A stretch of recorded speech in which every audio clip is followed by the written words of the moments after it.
Hello everyone. तो कैसे हैं आप सब। आज की इस वीडियो में बात करने वाले हैं आपके हिस्ट्री सब्जेक्ट जिसका नाम है religious traditions in the Indian subcontinent. ये आपके सेमेस्टर 4 का जेई सब्जेक्ट रहने वाला है और हिंदी मीडियम में इसको हम देखने वाले हैं। इंग्लिश में ऑलरेडी मैं करा चुका हूँ, आप देख सकते हो। ठीक है भाई। और ध्यान रखना, आप इस सिंगल वीडियो को अगर आप देख लेते हो ना तो आपका एग्जाम काफी अच्छा जाने वाला है। मैंने वही क्वेश्चन लिए जो आपके एग्जाम ओरिएंटेड एग्जाम में बार बार आते हैं। उस वीडियो को आपको एंड तक देखना और ध्यान से देखना, आपका एग्जाम काफी अच्छा जाने वाला है, ध्यान रखना। और आपको फ्री पीडीएफ नोट्स जो कहाँ मिल जाएंगे, आपको हमारे टेलीग्राम ग्रुप में मिल जाएंगे जिसका नाम है एकलव्य स्नातक वन, तो आप ज्वाइन कर सकते हैं। देखिए, आप मुझे इंस्टाग्राम पर फॉलो कर सकते हैं, यूजर नेम आपके सामने, आपकी कुछ भी पर्सनल क्वेरी है तो आप मेरे से पूछ सकते हैं। देखिए, तो बात करते हैं आज के पहले क्वेश्चन की कि ऋग्वेद में निहित धार्मिक परंपरा की प्रमुख विशेषताओं पर चर्चा की। जो तो आपसे पूछा है कि जो ऋग्वेद है, चार वेद अपने, चार वेदों में सबसे पुराना है ऋग्वेद। ठीक है भाई। तो इसमें धार्मिक परंपरा के बारे में क्या बता रखा है। ठीक है, बेसिकली मैं कहूँ धार्मिक परंपरा की विशेषता बताने जो कि ऋग्वेद में बता रखी है। ठीक है भाई, क्वेश्चन समझ आया, काफी इंपॉर्टेंट, ध्यान से सुनना है। देखो भाई, अगर मैं ऋग्वेद की बात करता हूँ तो हिंदू धर्म के चार वेदों में सबसे पुराना और सबसे इंपॉर्टेंट है ये। ठीक है भाई, चार वेद कौन कौन से आपके, आपका एक ऋग्वेद हो गया, आपका यजुर्वेद हो गया, एक आपका सामवेद हो गया, ठीक है, एक अथर्ववेद हो गया, तो चार हो गए ना आपके। तो चार वेदों में सबसे पुराना है ऋग्वेद, समझ आ गया। और ये हमें जो है वैदिक लोगों की प्रारंभिक धार्मिक मान्यताओं और प्रथाओं के बारे में बताता है कि भाई वैदिक पीरियड में जो लोग हैं उनकी धार्मिक मान्यताएं क्या थी, वो किस रिचुअल को परफॉर्म करते थे, उनकी धार्मिक मान्यता क्या थी, वो किसकी पूजा करते थे। तो इसके बारे में हमें जानकारी कौन देता है भाई, ऋग्वेद देता है, ध्यान रखना। तो यही सब हमें बताना भी है। देखो भाई, अब हम बात करेंगे प्रमुख विशेषता, जो कि हमारा मेन क्वेश्चन भी है, जो हमसे पूछा गया है कि प्रमुख विशेषता क्या है। देखो, तो पहले यहाँ पर आप क्या बताओ कि जो ऋग्वेद में हमें पता चलता है कि जो वैदिक लोग हैं ना वो प्रकृति की पूजा करते थे, ना वो मंदिर जाया करते थे। ठीक है, ना कोई वो स्टैचू या कोई इमेज की, जो आज के टाइम हम इमेज ले आते हैं ना भगवान की, हम पूजा करते हैं, नहीं, ना उस टाइम पे ना कोई इमेज, ना कोई स्टैचू, ना कोई टेंपल वगैरह में जाके वो पूजा करते थे। बेसिकली वो प्रकृति की पूजा करते थे और ओपन एरिया में करते थे। ठीक है, वो आगे आपको पता चल जाएगा। देखिए भाई, तो प्रकृति की पूजा में आप क्या बताओगे कि जो वैदिक लोग हैं ना बेसिकली वो प्राकृतिक शक्तियों की पूजा जो है देवताओं के रूप में करते थे, जैसे कि अग्नि हो गया, हवा हो गया, तो इन सबको क्या वो देवता के रूप में पूजा करते थे, यानी उनकी पूजा किया करते थे, वर्शिप किया करते थे। और उनका विश्वास था कि ये शक्तियां उनके जीवन को कंट्रोल करती है, नियंत्रित करती है। ठीक है भाई, तो इसलिए पूजा करते थे। उदाहरण के लिए आप देख लो, जो इंद्रदेव हैं उनको वर्षा और गरज के देवता माना जाता था। ठीक है भाई, और सबसे शक्तिशाली देवता ये माने जाते थे, समझ आ रहा है। ऐसे अग्नि की बात कर लो, वो अग्नि देवता माने जाते थे और सभी अनुष्ठानों में महत्वपूर्ण भूमिका निभाते थे। आपको पता होगा भाई, यज्ञ जो वैदिक काल है, यहाँ पर यज्ञ एक बहुत इंपॉर्टेंट कह सकते हो रिचुअल है। ठीक है, समझ रहे हो ना। तो यज्ञ कराना है और यज्ञ बेसिकली हम जो अग्नि है वो मेन है ना, तो वही बोला गया है। तो ये सभी अनुष्ठान जितने भी होंगे उसमें महत्वपूर्ण भूमिका कौन निभाता है, अपनी अग्नि निभाता है। ठीक है, तो अग्निदेव भी होते थे उस टाइम पे, वायु के देवता भी थे, ऐसे ही आपके भाई सूर्य देवता भी थे, और ऐसे वरुण देवता भी थे जो कि जल और ब्राह्मणीय व्यवस्था के देवता माने जाते थे। समझ रहे हो। तो आप क्या देख रहे हो यहाँ पर, बेसिकली जो अपनी यहाँ पर हम प्राकृतिक शक्तियां हैं जैसे कि हवा, अग्नि, ये सब प्राकृतिक शक्ति, नेचुरल फोर्स हैं, तो इनकी पूजा यहाँ पर करी जाती थी किसी और भगवान के बजाय। ठीक है, तो इन्हीं को भगवान माना जाता था, ध्यान रखना, वैदिक काल में। उसके बाद बहुदेववाद। ठीक है, यानी कि भाई वैदिक काल में जो कि हमें ऋग्वेद से पता चलता है कि यहाँ पर एक से ज्यादा देवों की पूजा करी जाती थी, या कहूँ तो मैं उनका जो लोग वैदिक काल में जो लोग थे उनका फेथ एक से ज्यादा गॉड्स में, एक से ज्यादा देव में होता था। ठीक है भाई, तो ऋग्वेदिक धर्म क्या बहुदेववादी था, जिसका अर्थ है कि लोग अनेक देवताओं में विश्वास करते थे और उनकी पूजा करते थे। ठीक है भाई, और प्रत्येक देवता की एक विशेष भूमिका होती थी और उनकी प्रशंसा ऋचाओं के माध्यम से करी जाती थी। ऋचा मतलब एक तरह से आप समझ लो मंत्र के माध्यम से। ठीक है भाई, तो एक से ज्यादा देवताओं में विश्वास वो कर रहे हैं और वो क्या भाई उनकी प्रशंसा कैसे करते हैं, उनको प्रेज कैसे करते हैं, उनकी तारीफ कैसे करते हैं भगवान की, तो वो ऋचाओं के माध्यम से वो करते थे। ठीक है, वैदिक काल के लोग, जिनको हीम्स भी हम कहते हैं। समझ आ गया। आगे बात करते हैं। उसके बाद देखिए यज्ञ और अनुष्ठान। तो पूजा का मुख्य रूप बेसिकली यज्ञ था, जिसको हम बलिदान भी कहते हैं। ठीक है भाई, क्यों, क्योंकि इस टाइम पे जो कुछ कभी कभार जानवरों की बलि भी दे दी जाती थी। ठीक है, ध्यान रखना है। तो पूजा का मुख्य रूप क्या था, यज्ञ था, जो कि एक पवित्र अग्नि के चारों ओर किया जाता था। कुछ इस प्रकार से आप इमेज में देख सकते हैं, ये एक पवित्र अग्नि के चारों ओर बेसिकली करा जाता था। ठीक है, इस प्रकार से कुछ यज्ञ करा जाता था। और देवताओं को प्रसन्न करने के लिए घी, अनाज हो गया, आपके यहाँ तक कि पशुओं की आहुति यानी कि बलि भी दे दी जाती थी। और बेसिकली जो बलि वगैरह कौन देते थे, ये किंग देते थे, राजा उस टाइम पर, ताकि वो मान लो कि उनका किसी दूसरे साम्राज्य से या किसी दूसरे एरिया से उनकी लड़ाई हो रही है, तो उस युद्ध में जीतने के लिए, पुत्र की प्राप्ति के लिए वो बेसिकली यज्ञ परफॉर्म करवाया करते थे। ठीक है, और यज्ञ करवाते थे, और यज्ञ करवाने में इंपॉर्टेंट कौन भूमिका निभाएगा, अपनी ब्राह्मण लोग, वो आगे इसी में पढ़ना है हमें, ठीक है, ध्यान रखना। तो समझ रहे हो, तो यहाँ पर इन सबकी बलि दी जाती थी, और किस कारण दी जाती थी मैंने बता दिया, समझ आ गया। और इन अनुष्ठानों के दौरान पुरोहित वैदिक मंत्रों का उच्चारण किया करते थे, समझ रहे हो ना, समझ आ रहा है भाई क्या कह रहा हूँ मैं, ध्यान रखना है। और पुरोहितों की भूमिका, सही बात है। अब ऋग्वैदिक काल की जब हम बात करते हैं, तो वैदिक पीरियड की जब हम बात करते हैं और उसकी धार्मिक परंपरा की बात करते हैं ना, तो यहाँ पर पुरोहित यानी कि जो प्रीस्ट हैं, उनकी बहुत इंपॉर्टेंट भूमिका यहाँ पर हो जाती है, क्योंकि जो भी रिचुअल्स, जो जो रिचुअल्स मतलब जितनी भी धार्मिक गतिविधि यहाँ पर परफॉर्म हो रही है, की जा रही है, उसमें वो बिना पुरोहित के हो ही नहीं सकते। और पुरोहित उस टाइम पे कौन था, ब्राह्मण थे, समझ रहे हो ना। तो पुरोहित को ही बड़ा ब्राह्मण कहा जाता था, और वे एक बहुत ही महत्वपूर्ण भूमिका निभाते थे। वो सभी अनुष्ठान करते थे और ऋचाओं यानी कि मंत्र, ठीक है, ध्यान रखना, का उच्चारण करते थे। कहने का मतलब है यज्ञ करते वक्त जो मंत्र, वो मंत्र का उच्चारण कौन कर रहे हैं, ब्राह्मण ही करते हैं। आज के टाइम पे भी अगर हम घर पे कुछ हवन वगैरह कराते हैं, तो बेसिकली क्या होता है, अग्नि से जलाई जाती है, उसके बाद पंडित भी आते हैं, पंडित तो कुछ मंत्र गाता है, एक तरह से आप उसको ऋचा समझ सकते हो, ठीक है।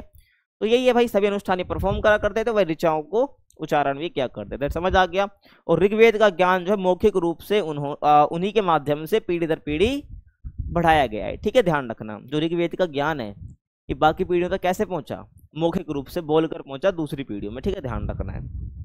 आगे देखिए, अब यहाँ पर मैं बात करूँ, मूर्तियां या मंदिर नहीं थे, मैंने स्टार्टिंग में बता दिया कि वैदिक काल में, ठीक है, जब हम धार्मिक परंपरा की बात करेंगे जो कि ऋग्वेद में निहित है, ऋग्वेद में बताई गई है, तो उसमें कहीं भी मंदिर या मूर्तियों का जिक्र नहीं आता है। बता दिया क्यों भाई, क्यों जिक्र नहीं आता है, क्योंकि वो प्रकृति की पूजा करा करते थे, समझ रहे हो ना। तो मूर्ति और मंदिर बिल्कुल भी यहाँ पर नहीं थे, ओपन एरिया में बेसिकली यहाँ पे करा जाता था, जिसको हम पूजा कह रहे हैं, ठीक है। तो ऋग्वैदिक काल में ना तो मूर्तियां थी और ना ही मंदिर हुआ करते थे। पूजा खुले में आमतौर पर अग्निवेदी के पास की जाती थी, कुछ इस प्रकार से बता चुका हूँ, ये अग्निवेदी है, तो इसी के पास जो है बेसिकली ओपन एरिया में पूजा करी जाती थी, ध्यान रखना, समझ आ गया। आगे देखो, और देवताओं की स्तुति जो है ऋचाओं, जिन्हें सूक्त कहा जाता था, के माध्यम से करी जाती थी, ठीक है। जो देवताओं को याद किस प्रकार से करा जा रहा है, ठीक है, जो देवताओं की स्तुति वो किस में करी जा रही है, ऋचाओं में करी जा रही है, जिनको मंत्र भी कहते हैं, ठीक है। और इनको सुक्त भी कहा जाता है, ध्यान रखना, ठीक है, ऋचाओं को सुक्त भी कहा जाता है, इनके माध्यम से की जाती थी। और मूर्तियों और प्रतिमाओं के माध्यम से बिल्कुल भी नहीं करी जाती थी, जो कि मैं बता चुका हूं तुम्हें, ठीक है, ध्यान रखना है। आगे देखो, और नैतिक और आचार संबंधी मूल्य, ठीक है भाई। तो ऋग्वेद की जो बेसिकली बात करूँ ना, तो यहाँ पर हमें एक नैतिक जीवन के बारे में या आचार संबंधी वैल्यूज के बारे में बताता है। तो ऋग्वेद एक अच्छे जीवन के बारे में बताता है, जो कि सत्य, अहिंसा, दान, वीरता और प्रकृति के प्रति सम्मान जैसे मूल्यों पर आधारित है। जब हम ऋग्वेद की बात करते हैं तो ठीक है, इन सभी मूल्यों पर वो जोर देता है जो ये जीवन में लोगों को अपनाने चाहिए, और ये धर्म दैनिक जीवन और नैतिक कर्तव्यों से घनिष्ठ रूप से जुड़ा हुआ था, ठीक है भाई, ध्यान रखना। जितनी बातें मैं बता रहा हूँ जो है ये दैनिक जीवन और नैतिक कर्तव्यों में घनिष्ठ रूप से एक तरह से जुड़ा हुआ था वैदिक काल में, ठीक है, वैदिक पीरियड में, समझ आ गया। उसके बाद आपका आध्यात्मिक विचार, ठीक है, क्या है आध्यात्मिक विचार, तो यहाँ स्पिरिचुअल आइडिया, ठीक है, इसका मतलब क्या, स्पिरिचुअल आइडिया। तो ऋग्वेद की कुछ ऋचाएं गहरे दार्शनिक विचारों को भी दर्शाती हैं, समझ लो, यानी फिलोसफिकल थॉट को दर्शाती हैं कि भाई आप ये मान लो कि भाई दुनिया कैसे बनी है, दुनिया कैसे चलती है, ये जन्म लोगों का कैसे होता है, समझ रहे हो। तो ये क्या कुछ दार्शनिक विचार है ये। तो ऋग्वेद की कुछ ऋचाएं गहरे दार्शनिक विचारों को भी दर्शाती हैं, समझ रहे हो। तो देखिए, और इनमें ब्राह्मण की उत्पत्ति, सृष्टि से जुड़े प्रश्न उठाए जाते हैं, जो कि बाद में हिंदू दर्शन की नींव भी बने हैं, ठीक है। मैं बोलूँ कि हिंदू दर्शन या हिंदुइज्म की नींव क्या है, फाउंडेशन का काम क्या कर रही है, यही फिलोसफिकल थॉट, ठीक है, कि भाई ब्राह्मण की उत्पत्ति कैसे हुई, सृष्टि कैसे बनी है। तो जितने भी पर्सन वगैरह तो ये सब क्या है, फिलोसफिकल थॉट में आते हैं, जो कि हिंदू दर्शन की नींव बनते हैं बाद में जाके, ठीक है भाई, समझ आ रहा है। और आगे देखिए, सामाजिक और धार्मिक संबंध, इसमें आप क्या बताओगे कि जो धर्म का संबंध है ना वो सामाजिक व्यवस्था से था, ठीक है, सामाजिक और धार्मिक संबंध। समाज का धर्म से क्या संबंध है, बहुत संबंध है, क्यों, क्योंकि देखिए भाई, जो आप सोच रहे हो यज्ञ हर कोई नहीं करवा सकता था। वैदिक काल में एक सोशल ऑर्डर होता था भाई, क्या होता था भाई, सोशल ऑर्डर होते थे, ठीक है। उस टाइम पे जो समाज है वो वर्णों में बटा हुआ था। तो कहने का मतलब है, और बेसिकली यज्ञ कौन कर रहा है, ये कर रहा है भाई राजा, और इस मेन भूमिका इसमें कौन निभा रहा है, ब्राह्मण, जो कि वर्ण व्यवस्था में सबसे टॉप पर है, समझ रहे हो ना। तो कहने का मतलब ये है भाई, एक समाज में एक ऑर्डर बना हुआ था, ठीक है, समाज बटा हुआ था, जो कि हर कोई अपने बेसिकली जो कहूँ धर्म को फॉलो ही नहीं कर, धर्म को फॉलो करने का मतलब है भाई यज्ञ वगैरह नहीं कर सकता था, ठीक है, क्योंकि ये उस टाइम में महंगा भी होता था और राजा ही बेसिकली इसको करवाया करता था, समझ रहे हो। तो धर्म का संबंध सामाजिक व्यवस्था से भी है। और राजा से यह अपेक्षा की जाती थी कि वह प्रजा की भलाई के लिए यज्ञ करे, ठीक है, और बाकी काम के लिए, युद्ध के लिए भी ये करवाता था भाई, युद्ध जीतने के लिए, पुत्र की प्राप्ति के लिए भी करता था, ठीक है, ध्यान रखना है। तो बहुत सारे हैं, तो भलाई के लिए यज्ञ करे इससे अपेक्षा करी जाती थी, ठीक है, ध्यान रखना। और समाज को विभिन्न वर्गों में, 2 मिनट रुकिए, ठीक है भाई, तो समाज को विभिन्न वर्गों जैसे कि पुरोहित, योद्धा, किसान आदि में बांटा गया था, और धर्म इस योजना का समर्थन करता था, ठीक है। जो धर्म है ना भाई इस टाइम पे, तो वो इस सामाजिक ऑर्डर का, इस सामाजिक संरचना का बेसिकली समर्थन भी करता था कि भाई जो ब्राह्मण है बेसिकली वो बेसिकली धर्म का पालन ज्यादा करेंगे, एक तरह से आप ये समझ सकते हो, समझ आ गया।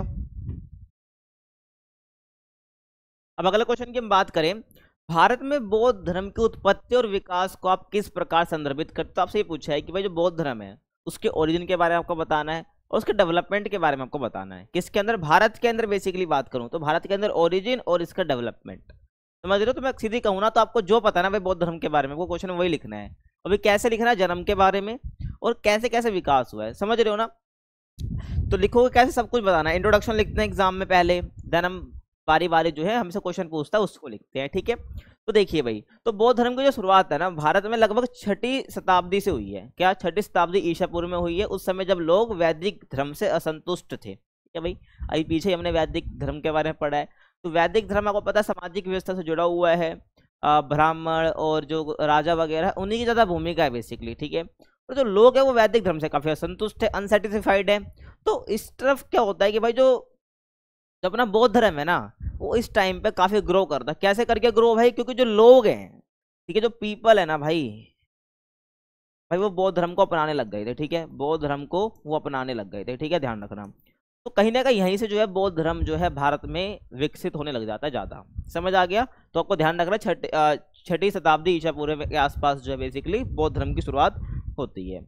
और आगे हम चलें, देखिए तो बेसिकली जो समाज है, समाज में जाति व्यवस्था, अत्यधिक धार्मिक अनुष्ठान, पुरोहित का नियंत्रण जैसे अनेक समस्याएं थी, समझ रहे हो भाई। तो सोसाइटी के अंदर भाई जाति व्यवस्था को लेकर बहुत ज्यादा धार्मिक अनुष्ठान होना, ठीक है, और पुरोहित जो ब्राह्मण है उनका नियंत्रण होना समाज के अंदर सभी रिचुअल्स पर, तो कहीं ना कहीं समस्या थी। तो इससे लोग काफी परेशान थे। तो इसलिए जो है बौद्ध धर्म और जो जैन धर्म भी है वो काफी ग्रो कर रहे थे इस टाइम पे, ठीक है। तो मैं बौद्ध धर्म के बारे में पढ़ रहा है तो बौद्ध धर्म के बारे में बताऊंगा। तो भाई जब ये सब समाज में चल रहा है तो लोग बेसिकली क्या एक सरल और एक शांतिपूर्ण जीवन की तलाश में थे कि उनको वो एक शांतिपूर्ण एक जीवन वो जी सके। तो इसी पृष्ठभूमि में क्या होता है भाई, सिद्धार्थ जो कि बाद में बुद्ध बनते हैं, पहले इनको सिद्धार्थ गौतम कहा जाता था, जिन्हें के बुद्ध के नाम से जाना जाता है, वो ने बौद्ध धर्म की स्थापना करी, ठीक है। तो बौद्ध धर्म की स्थापना किसने करी भाई, गौतम ने करी, ठीक है, सिद्धार्थ गौतम ने, ठीक है, ध्यान रखना, सिद्धार्थ गौतम ने करी है, ध्यान रखना। पहले ये क्या थे भाई, पहले ये बेसिकली सिद्धार्थ गौतम थे, बाद में जब इनको ज्ञान की प्राप्ति होती है तब जाके क्या बनते हैं, बौद्ध बनते हैं, ठीक है। ये भी आप बता सकते हो भाई कहाँ पे इनको ज्ञान की प्राप्ति हुई थी, बिहार के बोध गया के वृक्ष के नीचे बैठे जब इनको क्या है बेसिकली ज्ञान की प्राप्ति हुई थी, आपको पता होगा, ठीक है, समझ आ रहा है। आगे चले तो बौद्ध धर्म से पहले भारत की स्थिति क्या थी, तो इसकी हम पहले बात करते हैं। देखो भाई, तो बौद्ध धर्म जो है ना बेसिकली तो स्टार्ट कैसे हुआ बेसिकली भारत के अंदर, बेसिकली ये ग्रो तो हुआ है उससे पहले, लेकिन बौद्ध धर्म से पहले भारत की स्थिति क्या थी, तो वैदिक धर्म जो है ना बहुत जटिल हो गया था, ठीक है भाई, जिसमें केवल जो यज्ञ है, बड़े यज्ञ और कई अनुष्ठान शामिल थे, ठीक है भाई, बड़े यज्ञ शामिल है, अनुष्ठान शामिल है, जिसको आम व्यक्ति करा नहीं सकता है। कराए कौन रहा है, ब्राह्मण, बेसिकली किंग करा रहा है, और मेन भूमिका उसमें भाई ब्राह्मण निभा रहा है। तो सोसाइटी के अंदर जो ब्राह्मण है उसकी भूमिका इंपॉर्टेंट होती है, जो बाकी लोग हैं वो समाज में निचले स्तर पर पहुंच जाते हैं, ठीक है भाई। तो ये पहले की क्या बौद्ध धर्म से पहले की स्थिति है भारत के अंदर।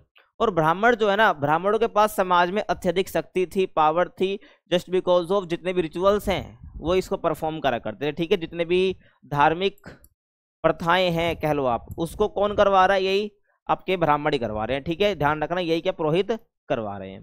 तो इसलिए समाज में अत्यधिक शक्तिशाली ये हुआ करते थे, ठीक है भाई। और आगे मैं बात करूं तो जाति व्यवस्था ने बहुत से लोगों के साथ अन्यायपूर्ण व्यवहार किया। मैंने बता दिया भाई जाति व्यवस्था क्या, भाई जातियों में बट रखा था समाज, वर्ण तो 4 थे लेकिन जाति तो अनगिनत थी। तो जाति व्यवस्था ने बहुत से लोगों के साथ क्या करा है, अन्यायपूर्ण व्यवहार किया है, ध्यान रखना। आगे चले तो देखिए, और बहुत से लोग एक ऐसा धर्म चाहते जो कि सरल हो, दयालु हो और सभी के लिए खुला हो, ठीक है भाई। ये नहीं कि इसमें चंडाल वगैरह नहीं आ सकते, ठीक है भाई, शूद्र वगैरह नहीं आ सकते, तो ऐसा धर्म लोगों को पसंद नहीं था। तो लोग ऐसा धर्म चाहते थे भाई जो कि सरल हो, दयालु हो, ठीक है ना, और सभी के लिए खुला हो, मतलब कि अमीर गरीब शूद्र वैश्य जो भी आना चाहे उस धर्म को अपना सके। एक ऐसा धर्म लोग चाहते थे, ठीक है भाई, जहाँ पर कोई भी सामाजिक संरचना ना हो, बेसिकली कि सामाजिक संरचना के हिसाब से या उसकी हैसियत या उस हिसाब से उसको धर्म अपनाने को बोला जाए।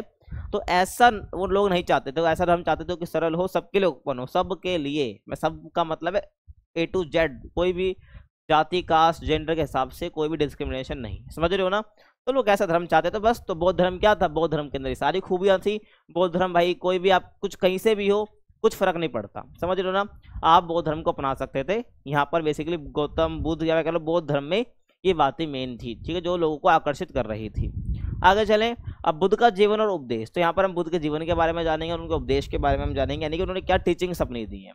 तो बुद्ध का जो जन्म है ना लुम्बिनी में हुआ है। लुम्बिनी कहाँ पर है आपका, नेपाल के अंदर है, ठीक है भाई, नेपाल के अंदर है, ध्यान रखना।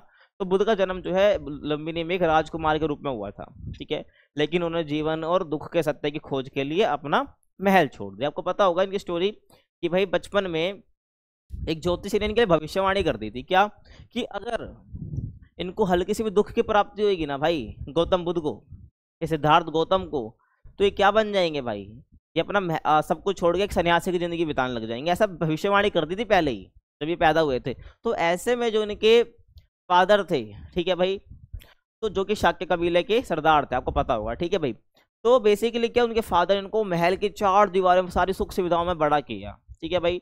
तो ध्यान रखना। तो बुद्ध का जन्म लुम्बिनी में हुआ, एक राजकुमार के रूप में हुआ था, लेकिन उन्हें जीवन और दुख के सत्य की खोज के लिए अपना जीवन, अपना महल छोड़ दिया, समझ रहे हो। और इनको पता कैसे चला भाई दुख के बारे में और सत्य की खोज के लिए क्यों निकल गए। एक बार इनका बाहर जाने का मन हो गया, तो उन्होंने अपने भाई जो उनका रथ यात्री साथ होता है, रथ बेसिकली आप कह सकते हो रथ यात्री जो होता है या सारथी आप कह सकते हो, उनको एक बार मना लिया बाहर जाने के लिए, ठीक है भाई। तो वो उनको बाहर ले गए। तो इनको भाई आपको पता है 3-4 दृश्य देखने को मिलते हैं। इनको एक बार लाश देखने को मिलती है, एक बीमार व्यक्ति देखने को मिलता है, एक बूढ़ा व्यक्ति देखने को मिलता है। तो ये बार बार अपने रथकार से पूछते हैं कि ये क्या हो रहा है, क्या ये हमारे साथ भी होने वाला है। तो उनके बारे जो उनके साथी थे जिनको बाहर ले गए थे, वो यही बोलते हैं कि ये जिंदगी का सत्य है और जो कि हर किसी को फेस करना ही पड़ेगा। तो जब जाके और एक लास्ट में क्या होता है कि गौतम बुद्ध को, सिद्धार्थ गौतम को कौन दिखता है, एक सन्यासी दिखता है, जिसको भाई मान लो कि जिंदगी से कोई दुख ही नहीं था, बिल्कुल खुश था वो। तो बस उसी वक्त क्या भाई गौतम बुद्ध या सिद्धार्थ गौतम आप कह सकते हो कि गौतम बुद्ध तो बाद में बने हैं, ध्यान रखना। तो उन्होंने देखा एक सन्यासी को देखा कोई जिंदगी की कोई टेंशन नहीं। जिंदगी की टेंशन ना होने का मतलब है उसको कोई भी भाई मरने जीने की कोई परेशानी उसको है ही नहीं। तो उन्होंने जब भी सोच लिया कि मैं क्या बनूंगा, सन्यासी का जीवन बिताऊंगा, ठीक है भाई। तो जब वो सन्यासी बन जाता है, जो महल वगैरह उसको वो छोड़ देते हैं। आगे देखो भाई, और गहन चिंतन और ध्यान के बाद उन्हें क्या ज्ञान की प्राप्ति हुई और वो बुद्ध बन गए, ठीक है, ध्यान रखना। बोध गया में उनको ज्ञान की प्राप्ति हुई थी। बोध गया बिहार के अंदर है, ठीक है, ध्यान रखना है। अब बुद्ध के ना प्रमुख उपदेश देखिए। तो यहाँ पर उन्होंने 4 सत्य की बात करी है, 4 नोबल ट्रुथ, ठीक है, 4 ट्रुथ की यहाँ पर उन्होंने बात करी है। और यहाँ पर उन्होंने एक अष्टांगिक मार्ग की बात भी करी है, वही बताऊंगा, ठीक है भाई। तो पहले 4 सत्य कौन कौन से देखिए। जीवन में दुख है, ठीक है, आपको सबको पता है जीवन में दुख तो होता ही होता है। और इच्छा दुख का कारण है। जो डिजायर्स आपके हैं, जो इच्छा वो दुख का कारण है। इच्छा का अंत जो है करने से दुख का अंत होता है, ठीक है। अगर आप डिजायर खत्म कर लेंगे, अपनी इच्छा खत्म कर लेंगे, तो आपका दुख भी खत्म हो जाएगा। और दुख समाप्त करने के लिए अष्टांगिक मार्ग का पालन करना चाहिए। अब अष्टांगिक मार्ग क्या है अब आगे बताऊंगा, समझ रहे हो। 4 सत्य हैं जो कि दुख का कारण है। अब खुद सोचो, आपकी जो इच्छा होती है, ठीक है, अगर आपको वो ना मिले, आपको इच्छा वो कुछ भी हो सकती है, अगर आपको वो ना मिले तो क्या होगा, आप हो जाते परेशान, आप हो जाते दुखी, यार काश मुझे वो मिल जाता, समझ रहे हो ना। तो कहने का मतलब समझ रहे हो। तो अगर आपकी वो इच्छा ही खत्म हो जाएगी तो आपको दुख भी खत्म हो जाएगा। तो इसलिए अगर इच्छा चल रही तो दुख भी आपका साथ साथ आपके पीछे पीछे आएगा। तो अगर आपको दुख खत्म करना है तो आपको अष्टांगिक मार्ग फॉलो करना पड़ेगा। वो अष्टांगिक मार्ग क्या है, तो उसी की बात हम कर रहे हैं। देखिए, तो अष्टांगिक मार्ग क्या आपका सम्यक दृष्टि। सम्यक मतलब होता है एक तरह से उचित, ठीक है, उचित या ठीक, ठीक है, ध्यान रखना है। तो ध्यान रखना, तो उचित दृष्टि या ठीक दृष्टि यानी कि आपको सही देखना है। सम्यक संकल्प यानी कि आपको सही संकल्प लेना है। सम्यक वाक यानी कि आपको सही बोलना है। सम्यक कर्म आपको यानी सही कर्म करना है। सम्यक आजीविका एक अच्छी जीविका जीनी है। सम्यक प्रयास यानी आपको हमेशा उचित प्रयास करते रहना है। और आपका सम्यक स्मृति यानी कि आपको हमेशा अच्छे यादें ही रखनी है। और सम्यक समाधि। समझ रहे हो? तो ये आपका अष्टांगिक मार्ग, अगर आप इसको फॉलो कर लेते हैं तो आप बेसिकली क्या आपके दुख का अंत हो जाएगा। ध्यान रखना, ठीक है भाई, समझ आ रहा है? आगे चलते हैं। और उन्होंने अहिंसा, सत्य, करुणा और समानता उपदेश दिया। ध्यान रखना, हमेशा से जो गौतम बुद्ध हैं उन्होंने अहिंसा, सत्य, करुणा, यानी कि हमें दूसरों के प्रति हमेशा करुणा रखनी चाहिए, इक्वालिटी की बात यहाँ पर उन्होंने करी है। इसी हमेशा उनकी जो टीचिंग में ये 4-5 बातें हमेशा झलकती थी, ठीक है भाई। और उन्होंने जाति, अनुष्ठान और ईश्वर को सृष्टिकर्ता मानने की धारणा को अस्वीकार कराया है। ध्यान रखना, उन्होंने जाति, अनुष्ठान मतलब कि जितने आप ये पूजा वगैरह करते हो ना इसको, और जो ईश्वर को, कि जो ईश्वर है वो सृष्टि करता है, कि भाई भगवान ने बनाया है दुनिया को, ठीक है, सृष्टि करता वही है। तो इसको जो है भाई गौतम बुद्ध या कह लो कि बुद्धिज्म में इनकार कर जाता है, रिजेक्ट कर दिया जाता है, ठीक है, उसको नहीं माना जाता है, ठीक है, ध्यान रखना। समझ रहे हो? तो बेसिकली आपको पता है तो गौतम बुद्ध जो है यही मानते हैं कि जो भाई भगवान है वो इररिलेवेंस है, ठीक है, वो रिलेवेंट नहीं है। ध्यान रखना, तो ध्यान रखना ये गौतम बुद्ध के बारे में या कह लो उनके उपदेश के बारे में। और आगे देखिए, बौद्ध धर्म का विकास और विस्तार। कि बौद्ध धर्म का विकास और विस्तार कैसे होता है, देखिए, क्योंकि मैं भाई ओरिजिन के बारे में बताना और विकास के बारे में बताना है। तो बुद्ध का जो सरल और शांतिपूर्ण संदेश जो है ना, समाज के सभी वर्गों के लोगों को आकर्षित करता था भाई। कि भाई बुद्ध का जो सरल और शांतिपूर्ण संदेश जो उन्होंने दिया अपने धर्म के बारे में, बुद्धिज्म के बारे में, तो समाज के जितने भी वर्ग हैं, ठीक है, सोसाइटी के सभी को आकर्षित करा भाई अपनी तरफ, ठीक है भाई। तो लोग उनके उपदेश सुनते थे, ध्यान रखना है। और उनकी मृत्यु के बाद अनेक उनके अनुयायियों ने उनके उपदेशों को स्मृति के माध्यम से जीवित रखा और बाद में उन्हें त्रिपिटक, क्या त्रिपिटक में लिखित रूप में संकलित कर दिया, कंपाइल कर दिया। तो आप सोच रहे हो यार जो इनकी बुद्ध की शिक्षाएं हैं उन्होंने लिखित में दिया, नहीं भाई, वो बेसिकली जो है शिक्षा कैसे देते थे, उपदेश देकर, ओरली देते थे, ठीक है। तो जो उनके फॉलोवर्स थे वो उनको पहले स्मृति के रूप में, याद के रूप में याद रखा करते थे, लेकिन जो उनके अनुयायी है बाद में उन्होंने क्या करा, बाद में उन्होंने अपना जितनी भी इनकी शिक्षाएं थी, इनके उपदेश थे, उनको त्रिपिटक में क्या कर दिया उन्होंने, बेसिकली क्या हो, संकलित कर दिया, उनकी बौद्ध की जितनी भी शिक्षाएं थी। समझ रहे हो? अभी त्रिपिटक कौन कौन सा है यार मुझे कमेंट सेक्शन में जरूर बताना, मैंने छोटी क्लासेस में पढ़ रखा है, ठीक है। बाकी जो इन्होंने, इनकी एक बैठक हुई थी कहाँ पर, वैशाली में, कहाँ हुई थी, वैशाली में हुई थी, ठीक है, ध्यान रखना, वैशाली में हुई थी। वहीं पर बेसिकली क्या उन्होंने त्रिपिटक में जो है इनकी शिक्षाएं जो उपदेश है उसको संकलित करा था, आपको ध्यान रखना है। समझ आ गया? बाकी त्रिपिटक के नाम आपको बताने हैं, समझ आ गया? जैसे कि आपका एक सूत पिटक है, मैंने बताया सूत पिटक, एक अधीनम पिटक है और एक विनय पिटक है, ठीक है, ध्यान रखना, ये 3 पिटक होते हैं जिसमें उनकी शिक्षाओं को रखा गया है। तो ये त्रिपिटक लिखित रूप में संकलित किया, ध्यान रखना। और वैशाली में इनकी बैठक हुई थी जहाँ पर बेसिकली जो है इनकी स्मृति को लिखित रूप दे दिया गया था इनके अनुयायी यानी कि फॉलोवर्स के द्वारा। आगे चलें, देखिए अब यहाँ पर जो इमेज आप देख रहे हो ये कौन है, क्या शो कर रहे हैं। देखो जब हम बौद्ध धर्म के विस्तार की बात करते हैं तो वहां पर मौर्यन एम्पायर के एक पावरफुल किंग, यानी कि पावरफुल किंग कौन से, आपके जो अशोका हैं, जो राजा अशोक है, वहां पर इनकी बात जरूर आ जाती है। क्यों? क्योंकि आपको पता होगा उड़ीसा जिसको पहले कलिंग कहा जाता था, वहां पर क्या है इन्होंने बेसिकली एक तरह से कहूँ तो युद्ध लड़ा था वहां पर, ठीक है। और कलिंग के अंदर भाई बहुत बुरा हाल हुआ था, ठीक है, काफी लोगों की मृत्यु हुई थी, ठीक है, काफी लोगों की मृत्यु यहाँ पर देखने को मिली। तो इसके बाद ना भाई जो अशोक है इनका आप कहो कि भाई इनको बहुत दुख हुआ देखकर कि कितने इनोसेंट लोग वहां पर मर गए, समझ रहे हो, इनको देखे काफी बुरा लगा। तो ऐसे में इनका हृदय परिवर्तन हो जाता है, क्या हो जाता है, इनका हृदय परिवर्तन हो जाता है। और हृदय परिवर्तन होने के बाद ये करते हैं बौद्ध धर्म को अपना लेते हैं, ध्यान रखना, ठीक है। स्टोरी आपने सुनी होगी, ठीक है भाई, अगर आप 11th-12th पढ़ के आए हो है ना, तो बौद्ध धर्म इन्होंने अपना लिया, तो ध्यान रखना है। तो बौद्ध धर्म को अपनाने के बाद बेसिकली क्या करते हैं, बौद्ध धर्म को अपनाने के बाद जो है बौद्ध धर्म के विस्तार में इन्होंने काफी इंपॉर्टेंट भूमिका निभाई है, क्योंकि हम पढ़ रहे हैं ना विस्तार के बारे में, डेवलपमेंट के बारे में, और हमारा राजा अशोक के बारे में ना पढ़े ये हो ही नहीं सकता है, ध्यान रखना है। तो देखिए भाई, तो यहाँ पर ध्यान रखना राजा अशोक ने काफी इंपॉर्टेंट भूमिका निभाई है बौद्ध धर्म के विस्तार के लिए। तो राजा अशोक यानी मौर्य साम्राज्य के एक महान शासक थे जिन्होंने बौद्ध धर्म के प्रसार में सहायता करी है, समझ आ गया? आगे देखिए, जैसे कि कलिंग युद्ध के बाद वो बौद्ध बने, आपको पता है, पहले कलिंग युद्ध से पहले वो नहीं थे, तो मतलब कि वो बौद्ध थोड़ी थे, तो कलिंग युद्ध के बाद उन्होंने बौद्ध धर्म को अपनाया है, समझ रहे हो। और उन्होंने श्रीलंका और अन्य देशों में क्या धर्मदूत भेजे ताकि बौद्ध धर्म के बारे में लोगों को पता चले कि बौद्ध धर्म कैसा है, ठीक है, ध्यान रखना है।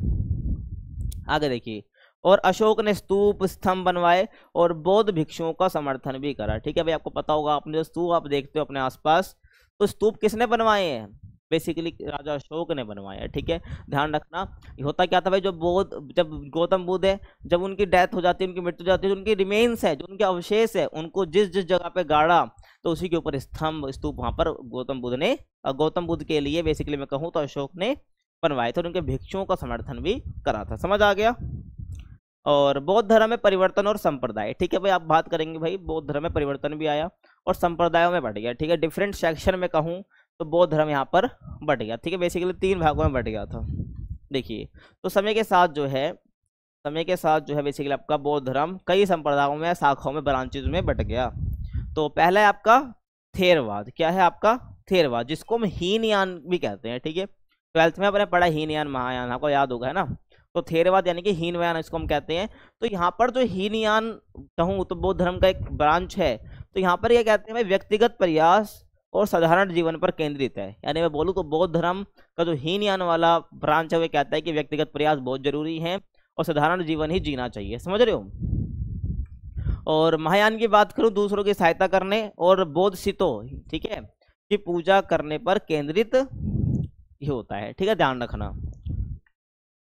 और वज्रयान की बात करूं मैं, वज्रयान की तो स्थानीय विश्वास और बौद्ध विचारों का मिश्रण है। ठीक है भाई, जो उस टाइम पे जो ये अपना अलग बना है ना वज्रयान, जितने भी स्थानीय विश्वास लोगों के मन में थे और बौद्ध धर्म, ठीक है, स्थानीय विश्वास यानी जो लोगों के बिलीव्स वगैरह थे वो भी, और बौद्ध धर्म का आपस में मिक्स रूप है जिसको हम बोल रहे हैं वज्रयान, जो कि तिब्बत में आज भी देखा जा सकता है। ठीक है, ध्यान रखना है। अब भारत में पतन और बाहर प्रसार। ठीक है, अब धीरे धीरे क्या होने लग जाता है ना, गौतम बुद्धिज्म का या बौद्ध धर्म का भारत के अंदर डिक्लाइन हमें देखने को मिलता है, पतन देखने को मिलता है, और बाहर यानी दूसरी कंट्रीज, श्रीलंका, चाइना वगैरह में इसका प्रसार हमें देखने को मिलता है। ठीक है, भारत में इसका डिक्लाइन होने का सबसे मेन रीजन हम कह सकते हो हिंदुइज्म का बढ़ना। जो हिंदुइज्म पहले कैसा था, धीरे धीरे उसमें कुछ सुधार आते हैं, उसके बाद जाके क्या भारत में धीरे धीरे आपका जो कहूँ मैं, आपका जो ये भाई बौद्ध धर्म है, धीरे धीरे उसका पतन होने लग जाता है इंडिया के अंदर। ठीक है, आज भी अगर देखते हो तो बहुत कम पॉपुलेशन आपको देखने को मिलेगी बौद्ध धर्म की इंडिया के अंदर, है ना। तो भारत में बौद्ध धर्म धीरे धीरे समाप्त होने लगा, क्योंकि, ठीक है, रीजन आपको जानना बहुत जरूरी है। तो हिंदू धर्म ने सरल रूपों में पुनर्जागरण किया, यानी कि फिर से अपना जो है मैं कहूँ तो रिवाइव यहाँ पर किया। ठीक है, हिंदू धर्म ने सरल रूपों में, पहले बहुत जटिल था हिंदू धर्म, पहले बहुत जटिल था। ठीक है, बहुत सारे अनुष्ठान वगैरह थे, लेकिन अब बाद में धीरे धीरे, जब आपको पता होगा पुराण के बारे में पढ़ा है, ठीक है, तो वैदिक के बाद पुराण की बात यहाँ पर आती है। अगर क्वेश्चन भी ले रखा है मैंने, तो पुराण में आप देखते हो कि भाई हिंदू धर्म कितने सिंपल वे में, सिंपल सरल रूप में बदल गया था। ठीक है, ध्यान रखना है। और 2 मिनट रुकना है। ठीक है भाई। और आक्रमणों ने कई बौद्ध विहारों को नष्ट भी कर दिया। ठीक है, जब इन्वेजन हुआ, इन्वेडर्स ने क्या करा, जितने भी बौद्ध विहार हैं जहाँ पे भिक्षु वगैरह रुका करते थे उनको भी नष्ट कर दिया। तो समझ रहे हो। और बौद्ध धर्म को शाही संरक्षण मिलना भी धीरे धीरे अब बंद होने लग गया था राजाओं द्वारा, जो कि पहले मिलता था। ठीक है भाई। और लेकिन धीरे धीरे क्या हुआ, लेकिन जो बौद्ध धर्म जो है अपना श्रीलंका, चीन हो गया, जापान हो गया, तिब्बत जैसे अन्य देशों में फला फूला, और आज भी वहां पे पालन किया इसका जाता है। ठीक है, ध्यान आपको रखना है। नेक्स्ट क्वेश्चन की मैं बात करूं, पौराणिक परंपराओं से जुड़ी धार्मिक विकास की प्रमुख विशेषताओं पर चर्चा की। आपको ये बताना है कि भाई पौराणिक परंपराओं से जुड़ी जो आपकी धार्मिक विकास की परंपरा है, वैदिक काल में अपना हिंदुइज्म ऐसा हुआ करता था, लेकिन पौराणिक परंपरा जब आई, ठीक है, पुराणों की रचना जब हुई, उसके बाद क्या विकास हमें देखने को मिलता है धर्म के अंदर, तो वो बेसिकली आपको विशेषता यहाँ पर बतानी है। ठीक है, समझ आ गया। तो देखते हैं भाई।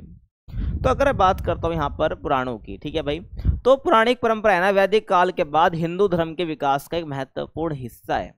ठीक है, समझ आ गया भाई। मैं बोलता हूँ पौराणिक परंपरा, इसका मतलब वैदिक काल के बाद जो हिंदू धर्म का विकास है, उसमें एक इंपॉर्टेंट सेगमेंट, इंपॉर्टेंट पार्ट क्या अपना पौराणिक परंपराओं का है।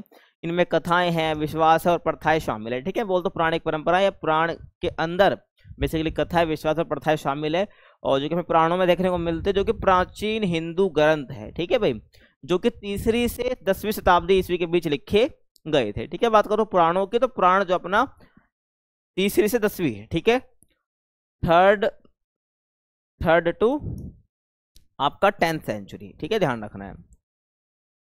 ईस्वी के बाद बीच बेसिकली लिखे गए हैं। ठीक है, टाइम पीरियड आपको ध्यान रखना है जब क्या अपना पुराण लिखे गए हैं। समझ आ रहा है। और इन ग्रंथों में बेसिकली जो है ना, देखो 2 मिनट, और इन ग्रंथों ने लोकप्रिय हिंदू धर्म को आकार देने में महत्वपूर्ण भूमिका निभाई है। जो अपना आज हिंदुइज्म इतना लोकप्रिय है, इसको आकार देने में, इसको शेप करने में इंपॉर्टेंट भूमिका किसने निभाई है? अपना पुराणों ने। क्यों? क्योंकि इन्होंने हिंदू धर्म को बहुत सरल बना दिया पहले के मुकाबले, ध्यान रखना। क्योंकि इन्होंने धर्म को आम लोगों के लिए बेसिकली क्या कर दिया? अधिक सुलभ, अधिक आसान बना दिया है। समझ रहे हो? तो को ध्यान रखना है। अब पौराणिक परंपराओं में धार्मिक विकास की प्रमुख विशेषता क्या है, इसकी हम बात कर लेते हैं। देखिए, अगर मैं बात करूं तो पुराण में क्या होता है ना, पौराणिक परंपराओं की बात करूं या पुराणिक ट्रेडिशन की बात करूं, तो इसमें क्या है ना, बेसिकली यहाँ पर लोकप्रिय देवताओं का उदय होता है। तो पुराणों ने बेसिकली 3 प्रमुख देवताओं की पूजा को बढ़ावा दिया है। पहले प्रकृति की पूजा होती थी, जो कि हमें ऋग्वेदिक काल में पता चलता है, लेकिन बाद में क्या है, 3 लोकप्रिय देवताओं का यहाँ पर उदय आप कह सकते हो, जिनकी पूजा होने लगती है। ध्यान रखना है। जो कि पहले क्या, ब्रह्मा जिनको सृष्टिकर्ता बोला जाता है, उसके बाद है विष्णु जिनको संरक्षक बोला जाता है, कि बचाव करता है। हमको पता है विष्णु जी के 10 अवतार है बोला जाता है, आपको पता है। और बोला जाता है कि जब जब भाई इस दुनिया में पाप बढ़ेगा तब जाके ये अपना अवतार लेने वाले हैं। ठीक है भाई। और ऐसे विष्णु हो गए, और ऐसे शिव जिनको भाई क्या कहा जाता है? संहारक कहा जाता है, यानी डिस्ट्रॉयर कहा जाता है। क्या कहा जाता है? डिस्ट्रॉयर कहा जाता है। ठीक है, ध्यान रखना। तो 3 जो है ना बेसिकली इनकी जो पूजा है वो बेसिकली खाऊं में तो मुख्य हो चुकी थी। ठीक है भाई। तो पूजा को बढ़ावा दिया पुराणों ने, समझ आ रहा है। लेकिन मैं बात करूं जो पॉपुलर लेकिन जो हुए ना वो 2 हुए। ठीक है, कौन? विष्णु और शिव। ध्यान रखना। तो विष्णु और शिव जो है काफी पॉपुलर हुए, लोकप्रिय हुए। तो देखिए, और उन्हें एक ऐसी व्यक्तिगत देवता माना गया जो कि अपने भक्तों की देखभाल करते थे। यानी कि शिव और विष्णु को ऐसे देवता माना गया, ऐसे व्यक्तिगत देवता माना गया जो कि अपने डिवोटीज यानी कि भक्तों की देखभाल करते हैं। समझ आ रहा है। नेक्स्ट मैं बात करूं आगे, देखिए, और देवियों यानी कि जो शक्ति की बात करूं, जो भाई देवी अपनी है ना, उनको शक्ति का रूप माना जाता है। ठीक है, आपको पता है ना, ये दुर्गा, लक्ष्मी वगैरह सब क्या है, तो ये भी देवियां यानी गॉडेस है। तो देवियों की जैसे भाई दुर्गा हो गया, अपनी लक्ष्मी हो गया, पार्वती की पूजा भी क्या इस टाइम पर महत्वपूर्ण हो चुकी थी। समझ आ गया? तो ध्यान रखना इतना। आगे देखिए, तो यहाँ पर हम बात करेंगे भक्ति। ठीक है, जिसको हम समर्पण हम कह सकते हैं। ध्यान रखना। तो पौराणिक धर्म ने बेसिकली क्या, भक्ति को महत्व दिया है। ठीक है, जो आपका पौराणिक धर्म है इसने बेसिकली भक्ति को इंपॉर्टेंस दी है, क्योंकि यानी किसी व्यक्तिगत भगवान के प्रति प्रेमपूर्ण समर्पण है। यानी भक्ति क्या है? बेसिकली जिस भगवान को आप मानते हैं, ठीक है, कि भाई ये हमारे भगवान है, तो उसको बेसिकली क्या करना है आपको? भाई प्रेमपूर्ण समर्पण देना, जिसको हम भक्ति एक तरह से हम कह रहे हैं। ठीक है, ध्यान रखना है। और इसने सिखाया कि भाई कोई व्यक्ति जो है जाति या लिंग की परवाह किए बिना प्रेम और आस्था के माध्यम से ईश्वर से जुड़ सकता है। कहने का मतलब है कुछ भी जेंडर हो, लिंग हो, कुछ फर्क नहीं पड़ता। ठीक है, आपकी जाति वगैरह कुछ भी फर्क नहीं पड़ता। आप क्या प्रेम और आस्था के थ्रू आप क्या कर सकते हैं भाई? ईश्वर से, गॉड से जुड़ सकते हैं। समझ आ गया? तो पौराणिक धर्म ने हमें यही सिखाया है। और भक्ति ने धर्म को अधिक भावनात्मक, व्यक्तिगत और समावेशी बना दिया है। ठीक है, जो भक्ति है ना बेसिकली, तो इसने क्या करा? धर्म को अधिक भावनात्मक, इमोशनल बना दिया है, व्यक्तिगत बना दे कि जो भाई लोग इससे जुड़ पाएंगे। ठीक है, और समावेशी का मतलब होता है कि और भी जो है इस धर्म को अपनाने लग गए हैं। ठीक है, मतलब कि इसमें शामिल हो रहे हैं, यानी कि जो धर्म है ये समावेश कर रहा है बाकियों को भी। समझ रहे हो? तो क्या भाई भक्ति ने धर्म को क्या भावनात्मक, व्यक्तिगत और समावेशी बना दिया है। आगे चले, देखिए, अब क्या यहाँ पर सरल धार्मिक प्रथा है।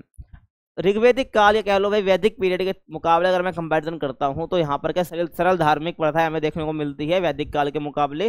तो वैदिक धर्म के विपरीत, जिसमें क्या जटिल अग्नि अनुष्ठान होते थे। ठीक है भाई, ठीक है, कोई यज्ञ वगैरह करना है, अग्नि से जुड़े आपके अनुष्ठान होते थे, रिचुअल्स होते थे तो उस टाइम पर। ठीक है, लेकिन पौराणिक धर्म ने क्या पूजा के सरल तरीकों को बढ़ावा दिया, जैसे कि आपका भजन गाना हो गया, कथाएं सुनना हो गया, सुनाना हो गया, मंदिर जाना हो गया, व्रत रखना यानी उपवास रखना हो गया, और तीर्थ यात्रा करना। ठीक है, ध्यान, तीर्थ जगहों की। तो ये बेसिकली कुछ सरल तरीका है, सरल तरीके हैं पूजा करने के, जो कि पुराने धर्म में हमें बताए गए हैं। जो कि पहले भाई कहाँ वैदिक धर्म में अग्नि अनुष्ठान वगैरह सब कराए जाते थे, तो उसके बजाय भी ये करा गया है। ध्यान रखना। समझ आ रहा है? आगे देखो, मंदिर पूजा। क्या मंदिर पूजा यानी कि भाई टेम्पल्स की पूजा होने लग गई थी। तो मंदिर जो है धार्मिक जीवन का केंद्र बन गए। ठीक है भाई, आज के टाइम पे देख लो भाई, तो हिंदुइज्म का हिंदुइज्म में थोड़े ऐसा होता था, लेकिन मतलब हिंदुइज्म में तो होता है, लेकिन वैदिक टाइम पे ऐसा नहीं होता था, लेकिन अब होने लग गया ना। तो इसका मतलब क्या है? इसका मतलब ये है कि भाई धार्मिक विकास किस प्रकार से हुआ, ये तो आपको क्वेश्चन है। तो फिर मंदिर के अंदर जो है पूजा होने लग गई, तो मैं कहूँ तो मंदिर जो है धार्मिक विकास का, धार्मिक जीवन का केंद्र बन गए, और देवताओं और देवियों की मूर्तियों की पूजा की जाने लगी, जो कि टेम्पल्स के अंदर ही होती थी, मंदिरों के अंदर भी होती थी, ठीक है। और अनुष्ठान जो है बेसिकली जो पूजाएं मैं कहूँ तो पुजारियों द्वारा नियमित रूप से की जाती थी टेम्पल्स के अंदर, ठीक है। लोग, आम लोग भी कर सकते हैं, ऐसी बात नहीं है। आगे देखिए, पुरानी कथाएं और नैतिक शिक्षाएं। तो जो पुराण है ना बेसिकली देवता देवियां राक्षस और वीरों से जुड़ी पुरानी कथाएं भरी हुई हैं। अगर हम पुराणों की बात करते हैं तो हमें बिल्कुल देवीता देवियों से जुड़ी हुई, राक्षसों से जुड़ी हुई, वीरों से जुड़ी हुई हमें पुरानी कथा देखने को मिलती है।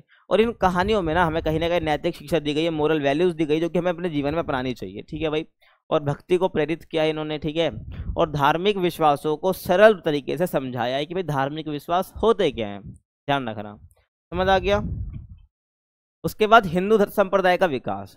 तो हिंदू संप्रदाय यानी अब मैं कहूँ तो आपका जो हिंदुइज्म है उसमें भी संप्रदाय में बट गया, ठीक है। वैष्णववाद, शैववाद, शक्तिवाद, तो इसके बारे में भी पढ़ना है। तो हिंदू संप्रदायों का विकास भी होने लग गया। तो जैसे कि मैं बात करूं वो विभिन्न संप्रदाय कौन कौन से, पहले आपका वैष्णव संप्रदाय, ठीक है। वैष्णव यानी कि विष्णु जी, समझ रहे हो ना। तो वैष्णव संप्रदाय क्या है भाई, जिसमें विष्णु की पूजा करी जाती थी। ऐसे लोग जो कि वैष्णव संप्रदाय के हैं, वैष्णव अपना रहे हैं, तो उसका मतलब है वो किसको मानते हैं, विष्णु जी को मानते हैं, ध्यान रखना। तो विष्णु की पूजा यहाँ पर मेन करी जाती थी। और उसके बाद है शैव संप्रदाय, जो कि भाई शैव को मानने वाले यानी शिव की पूजा करते थे। और ऐसा ही आपका क्या है भाई शाक्त या शक्ति संप्रदाय, ठीक है, ध्यान रखना, शाक्त या शक्ति संप्रदाय, इसमें देवी की पूजा करी जाती थी, समझ रहे हो। आगे देखिए, और हर 2 मिनट। और हर संप्रदाय की अपनी कहानियां, त्योहार और धार्मिक प्रथाएं थी, ठीक है भाई। तो आपको मैं कहूँ तो हर संप्रदाय की क्या है, अपनी पूजा, अपनी कहानियां, अपने त्योहार। जैसे कि आपको पता है ना कंचक वगैरह होती है, ठीक है, 9 दिन तक व्रत रखा जाता है। तो ये व्रत वगैरह किसके लिए रखे जाते हैं, शाक्त संप्रदाय का उदाहरण है, ठीक है। तो व्रत जो उपवास वगैरह रखना है क्या है, इनके त्योहार है, ठीक है, ध्यान रखना। देवी की पूजा करी जाती है तो इनका त्योहार है। तो हर संप्रदाय की अपनी कहानियां, त्योहार और धार्मिक प्रथाएं है, ध्यान रखना है, ठीक है, समझ आ गया। आगे देखिए, तीर्थ यात्रा और पवित्र स्थान। क्या तीर्थ यात्रा और पवित्र स्थान, क्या बताओगे भाई। तो पौराणिक परंपरा ने तीर्थों, यानी तीर्थ मतलब क्या बेसिकली अपने होली प्लेसेस यानी कि पवित्र स्थान की यात्रा को प्रोत्साहित किया। लोग जाते हैं तीर्थ स्थानों पर, इसको हम कहते हैं तीर्थ यात्रा। जैसे वाराणसी, मथुरा, कांचीपुरम हो गया, ठीक है, ध्यान रखना है। तो लोग जाते हैं यहाँ पर, ठीक है, तीर्थ यात्रा। तो तीर्थ यात्रा बेसिकली कहूँ तो पौराणिक धर्म के बाद से ही अपना पुराणों के बाद से ही क्या हो गया अपना भाई तीर्थ यात्रा, बहुत कहूँ तो एक कॉमन सी चीज बन गई है। पहले ऐसा नहीं होता था भाई, वैदिक टाइम पे आपका ना मंदिर वगैरह कुछ नहीं, कुछ लोगों को नहीं पता तीर्थ यात्रा वगैरह क्या होती, नहीं। लेकिन अब क्या है, जो लोग हैं पुराणों के बाद जो धर्म का विकास मैं कहूँ तो सरल रूप में बदल गया है। अब लोग जो है अपने भक्ति को तीर्थ यात्रा से भी बताते हैं, ठीक है, दिखाते हैं, समझ आ गया। तो कुछ एग्जाम्पल मैंने बता दिए तीर्थ स्थानों के। और तीर्थ यात्रा जो है एक लोकप्रिय तरीका है, बन गया भगवान के प्रति अपनी भक्ति दिखाने का और धार्मिक जो है धार्मिक पुण्य अर्जित करने का, समझ रहे हो। आगे चले, अगला क्वेश्चन, मध्यकालीन भारत में भक्ति परंपरा के विकास की व्याख्या करें कि भाई जो अपना मिडेवल इंडिया है उसमें भक्ति परंपरा का विकास कैसे हुआ है, ठीक है, उसी की हम बात करेंगे। मेनली जो है 6th सेंचुरी में जो है ये अपना साउथ इंडिया में स्टार्ट हुआ था, ठीक है, भक्ति मूवमेंट या कह लो भक्ति आंदोलन। बाकी लोकप्रिय ये अपना बाद में हुआ है, ठीक है, ज़्यादा ध्यान रखना, मतलब कि नॉर्थ तक भी फैल गया था ये। तो भक्ति परंपरा जो है एक धार्मिक आंदोलन था जो कि मध्यकालीन भारत जो कि 8वीं से 17वीं शताब्दी में लोकप्रिय हुआ है, समझ रहे हो, ध्यान रखना है। तो भक्ति परंपरा जो एक धार्मिक आंदोलन जो कि मध्यकालीन भारत जो कि अपना लगभग 8वीं से 17वीं शताब्दी तक है, ठीक है भाई। तो अपना मध्यकालीन भारत की जब मैं बात करता हूँ, क्या मिडेवल इंडिया की बात करता हूँ, तो ये 18th से 17th सेंचुरी की बात यहाँ पर मैं कर रहा हूँ, ठीक है, ध्यान रखना। तो ये लोकप्रिय अपना हुआ है। बाकी मैं कहूँ तो 6th सेंचुरी में इसकी स्टार्टिंग हुई है, ठीक है, ध्यान रखना, समझ आ गया। लेकिन मतलब मिडेवल पीरियड है 8वीं 7वीं शताब्दी, तो उसमें काफ़ी वेल की हमारा कहूँ तो लोकप्रिय ये हो गया था, ठीक है। आगे देखिए, और ये एक बेसिकली ये एक व्यक्तिगत भगवान के प्रति भक्ति पर केंद्रित है, ठीक है भाई, मतलब जिसको लोग फॉलो करते हैं, मानते हैं, ठीक है। तो ये एक व्यक्तिगत भगवान के प्रति अपनी भक्ति केंद्रित है, प्रेम, समानता, आंतरिक आध्यात्मिकता, मतलब कि अपना इनर स्पिरिचुअलिटी को अनुष्ठानों और जातिगत भेदभाव से ऊपर माना जाता है। मतलब कि जितना भी जातिगत डिस्क्रिमिनेशन है, भेदभाव है, उससे ऊपर माना जाता है। तो इसमें समानता, प्रेम की बात यहाँ पर करी जाती है और आंतरिक जो आपकी आध्यात्मिकता है, स्पिरिचुअलिटी है अपने गॉड के लिए, उसकी बात यहाँ पर करी जाती है। इसको जोर दिया जाता है भक्ति आंदोलन पर, ठीक है, ध्यान रखना, समझ आ गया। आगे चले, देखिए, और इस आंदोलन ने भारतीय धर्म, समाज और साहित्य में बड़े बड़े परिवर्तन लेके आए हैं। ठीक है, और ध्यान रखना जो अपना ये भक्ति आंदोलन हुआ है, इसमें जो संप्रदाय बटे अलवार नैनार, आगे बताऊंगा, इन्होंने जो वर्ण व्यवस्था है, जो ब्राह्मणों की जो व्यवस्था है, उसको काफी विरोध यहाँ पर इन्होंने करा है, ध्यान रखना। आगे चले तो भक्ति आंदोलन की उत्पत्ति की मैं बात करूं तो भक्ति परंपरा की जड़ें जो है ना पौराणिक युग से ही है।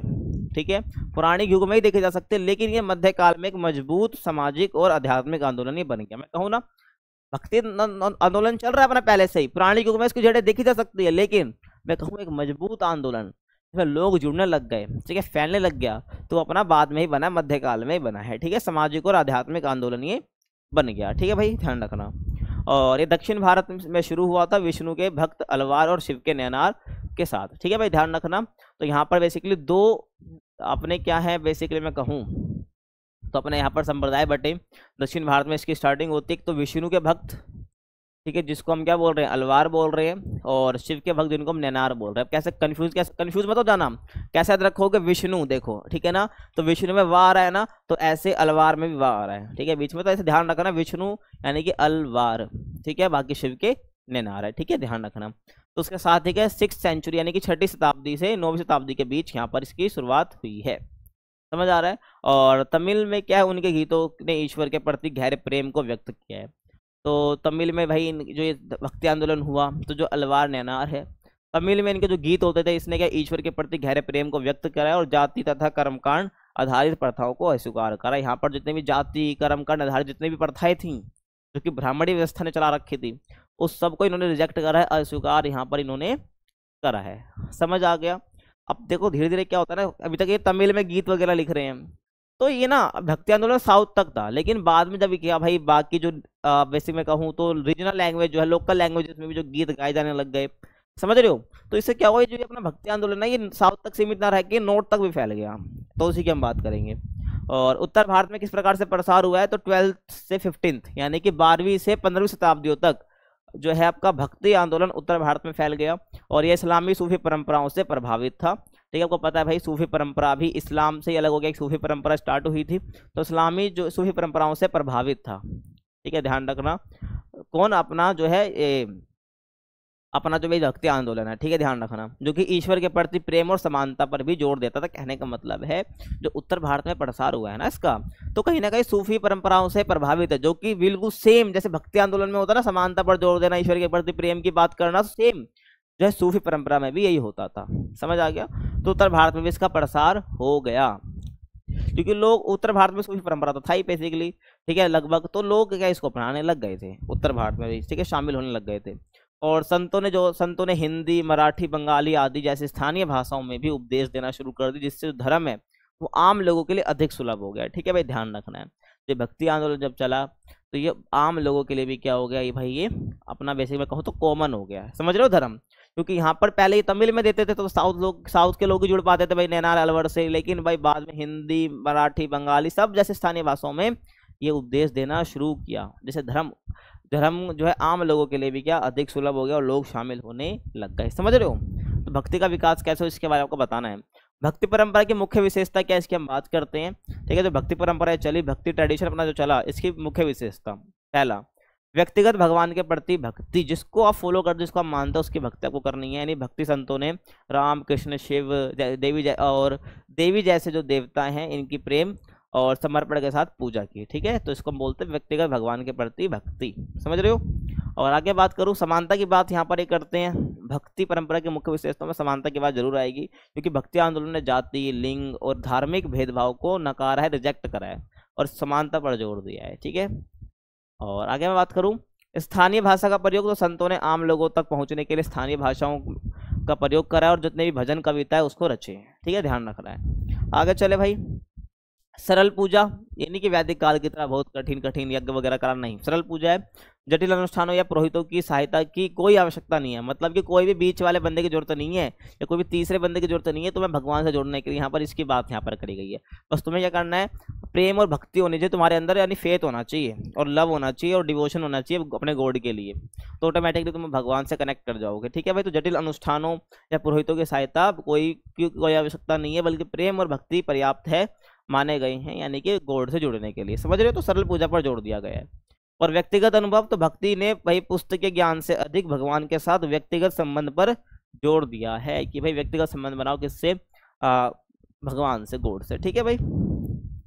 अब महत्वपूर्ण भक्ति संत आप देख सकते हो, ठीक है, जो कि अलग अलग क्षेत्र में थे, जैसे कि भाई दक्षिण में अलग होंगे, उत्तर में अपने महाराष्ट्र साइड, ईस्ट साइड, तो समझ रहे, तो अलग अलग भक्ति संत जो कि फेमस है उस टाइम पे काफी, तो उनकी हम बात करेंगे। जैसे कि दक्षिण भारत की बात करूं तो दक्षिण भारत के अंदर अलवार और अपना नयनार थे।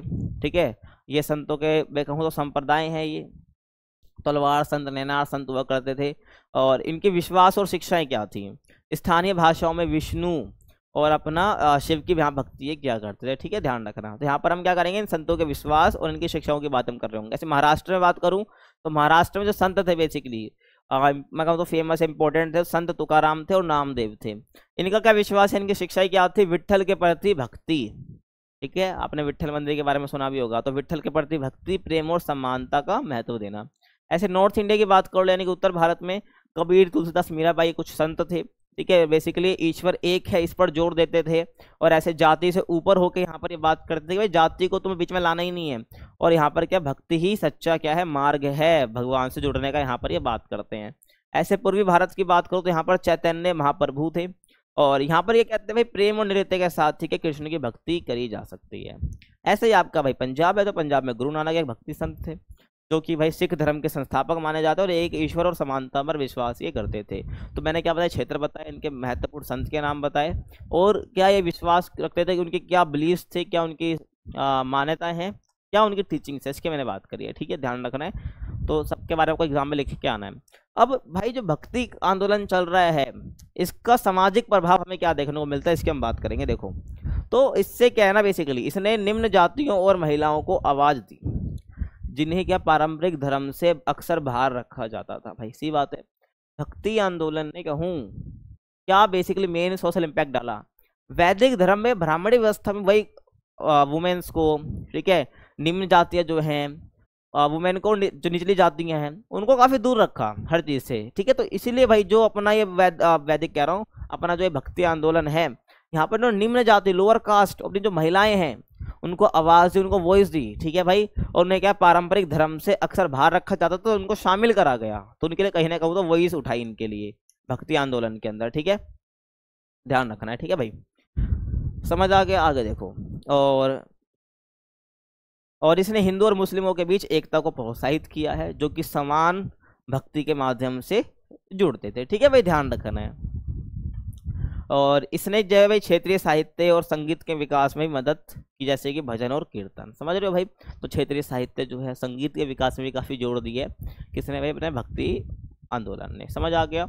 अगला क्वेश्चन आप देखो भाई, संविधान सभा में धर्मनिरपेक्षता पर हुई बहस का आलोचनात्मक मूल्यांकन करना है आपको, कि भाई जो अपनी संविधान सभा है, धर्मनिरपेक्षता पर जो बहस चली है उसका आपको आलोचनात्मक मूल्यांकन करना है, कि भाई जो हुआ ना धर्मनिरपेक्षता के ऊपर, जो भी विवाद वगैरह चले, बहस चली, ठीक है, संविधान सभा के अंदर जो लीडर्स थे, तो बेसिकली उसी के बारे में हमको बताना है। और थोड़ा ये नहीं कि भाई बस उनके बारे में अच्छी अच्छी बातें बता दो, नहीं, आपको आलोचनात्मक ढंग से बताना है। ठीक है भाई, ध्यान रखना है। समझ आ गया, क्वेश्चन समझ आना बहुत जरूरी है भाई। ठीक है, तो देखो भाई, तो धर्मनिरपेक्षता का मतलब क्या है, सेकुलरिज्म का मतलब क्या है। तो सेकुलरिज्म यानी धर्मनिरपेक्षता का मतलब ये होता है कि भाई सभी धर्मों को समान मानना और धर्म का और राज्य का धर्म से दूर रहना, ये बोला था धर्मनिरपेक्षता का मतलब, कि धर्म का राज्य से दूर रहना, राज्य में धर्म के अंदर राज्य का हस्तक्षेप नहीं होना चाहिए, और सभी धर्म को समान दर्जा, समान व्यवहार उनके साथ करा जाना चाहिए। तो क्या हो गया भाई, धर्म को राज्य से अलग रखना और सभी धर्मों के साथ समान व्यवहार करना, इक्वल ट्रीटमेंट देना, ये क्या अपना धर्मनिरपेक्षता बोला जाता है, ध्यान रखना। और भारत के अंदर धर्मनिरपेक्षता ही है। और जब मैं बात करता हूँ संविधान निर्माण की, तो लगभग ये 1946 से लेकर 50 तक पूरा प्रोसेस चला है। ठीक है, आप कुछ आगे कमेंट में बोलेंगे भाई आप गलत बता रहे हो, भाई यही बता देता हूँ, कमेंट में जाओ भी। ठीक है, कि 1946 से 50 में क्यों कह रहा हूँ, ठीक है, क्योंकि देखो भाई 1946, ठीक है भाई, आपका 9 दिसंबर, ठीक है, 9 दिसंबर को आपकी पहली बैठक होती है, तो 1946 तो इसलिए। अब कुछ के मन में क्या आएगा भाई, 1949 को ही तो खत्म हो गया था अपना संविधान का निर्माण। सही बात है, वो गलत थोड़ी कह रहे हैं भाई बच्चे। ठीक है, आपका 26 नवंबर को आपका बनकर पूरा तैयार हो गया था, 26 नवंबर 1949 को आपका संविधान बनकर पूरी तरीके से तैयार हो गया था। लेकिन आपका जो ये लागू हुआ है, कब हुआ है भाई, पूरा जो आपका ये 1950 में लागू हुआ, 26 जनवरी, है ना, सीधी सी बात है। तो चलिए यहाँ पर जो डेट है पूरा 26, ये आपको संविधान निर्माण जो है 1946 से लेकर पूरा 50 तक दे रखा है, तो इसको आप लिख देना, कोई गलत नहीं होगा, ठीक है। तो भारतीय संविधान निर्माण जो आपका 1946 से लेकर 1950 तक का पूरा प्रोसेस है, इसके दौरान ही आपका हुआ है। और संविधान सभा में ये गंभीर बहस हुई कि भारत को धर्मनिरपेक्ष राष्ट्र होना चाहिए या नहीं, और होगा भी तो किस प्रकार ये अपना धर्मनिरपेक्ष बनेगा, ठीक है। और अपना आज भी कंट्री क्या है, धर्मनिरपेक्ष, आपको पता है। और कुछ लोग इसका विरोध करते हैं, कुछ नहीं करते हैं, ठीक है भाई। तो समझ आ गया। बाकी आप क्या सोचते हो धर्मनिरपेक्ष के बारे में कमेंट में बता सकते हो, ठीक है भाई। कमेंट सेक्शन सबके ओपिनियंस के लिए खुला हुआ है। तो समझ आ रहा है। तो भारत एक धर्मनिरपेक्ष राष्ट्र तो किस प्रकार बना उसकी हम बात करेंगे, ठीक है। और जितनी भी बहसें हुई हैं किसके ऊपर, धर्मनिरपेक्ष के ऊपर, सेकुलरिज्म के ऊपर, तो ये नेताओं की विविध रायों और विभाजन के बाद संवेदनशील धार्मिक स्थिति को दर्शाती थी। समझ आ गया। आगे देखो, अब यहाँ पर जो है कुछ एक तरह से आप देख सकते हो कि ऐसे अपनी कुछ असेंबली हुआ करती थी, ठीक है, जिसमें भाई अपने जो लीडर अपनी बात रखा करते थे, जो भी उनको बात करनी है, ठीक है। समझ आ गया। तो देखिए, बहस की या विवाद की पृष्ठभूमि, बहस की यानी जो भी बहस किस पर हो रही है, धर्मनिरपेक्षता पर, ठीक है, धर्मनिरपेक्ष पर हो रही है।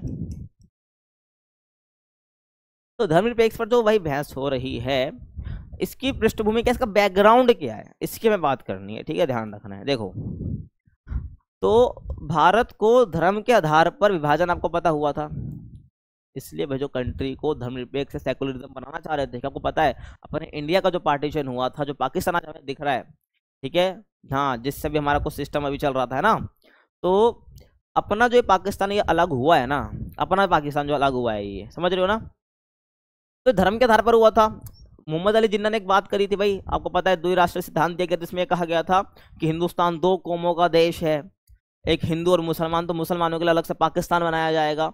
तो वही बात है, तो धर्म के आधार पर विभाजन हुआ था, तो दोबारा ऐसा विभाजन ना हो इंडिया के अंदर, इसलिए वो भाई अपना जो है बहस के अंदर इसलिए बात आ रही थी कि भाई धर्म काफी कहूँ तो एक ऐसा मुद्दा था जो कि भाई देखना बहुत जरूरी था, दोबारा से विभाजन जैसी स्थिति ना आ जाए, तो इसलिए सभी धर्मों को समान इज्जत देना बहुत जरूरी थी, ठीक है भाई। तो इसलिए भारत को धर्म के आधार पर विभाजन झेलना पड़ा, और विभाजन के बाद ही आज़ादी मिली थी, जैसे हिंदू बहुल भारत बना और अपना मुस्लिम बहुल पाकिस्तान बना, ठीक है।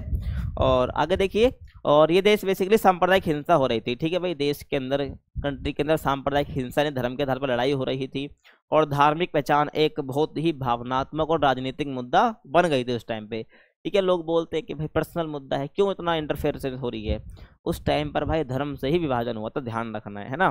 तो धार्मिक पहचान एक बहुत ही भावनात्मक इमोशनल अटैचमेंट होती है लोगों की, और राजनीतिक मुद्दा उस टाइम पर ये बन गया था, ठीक है भाई।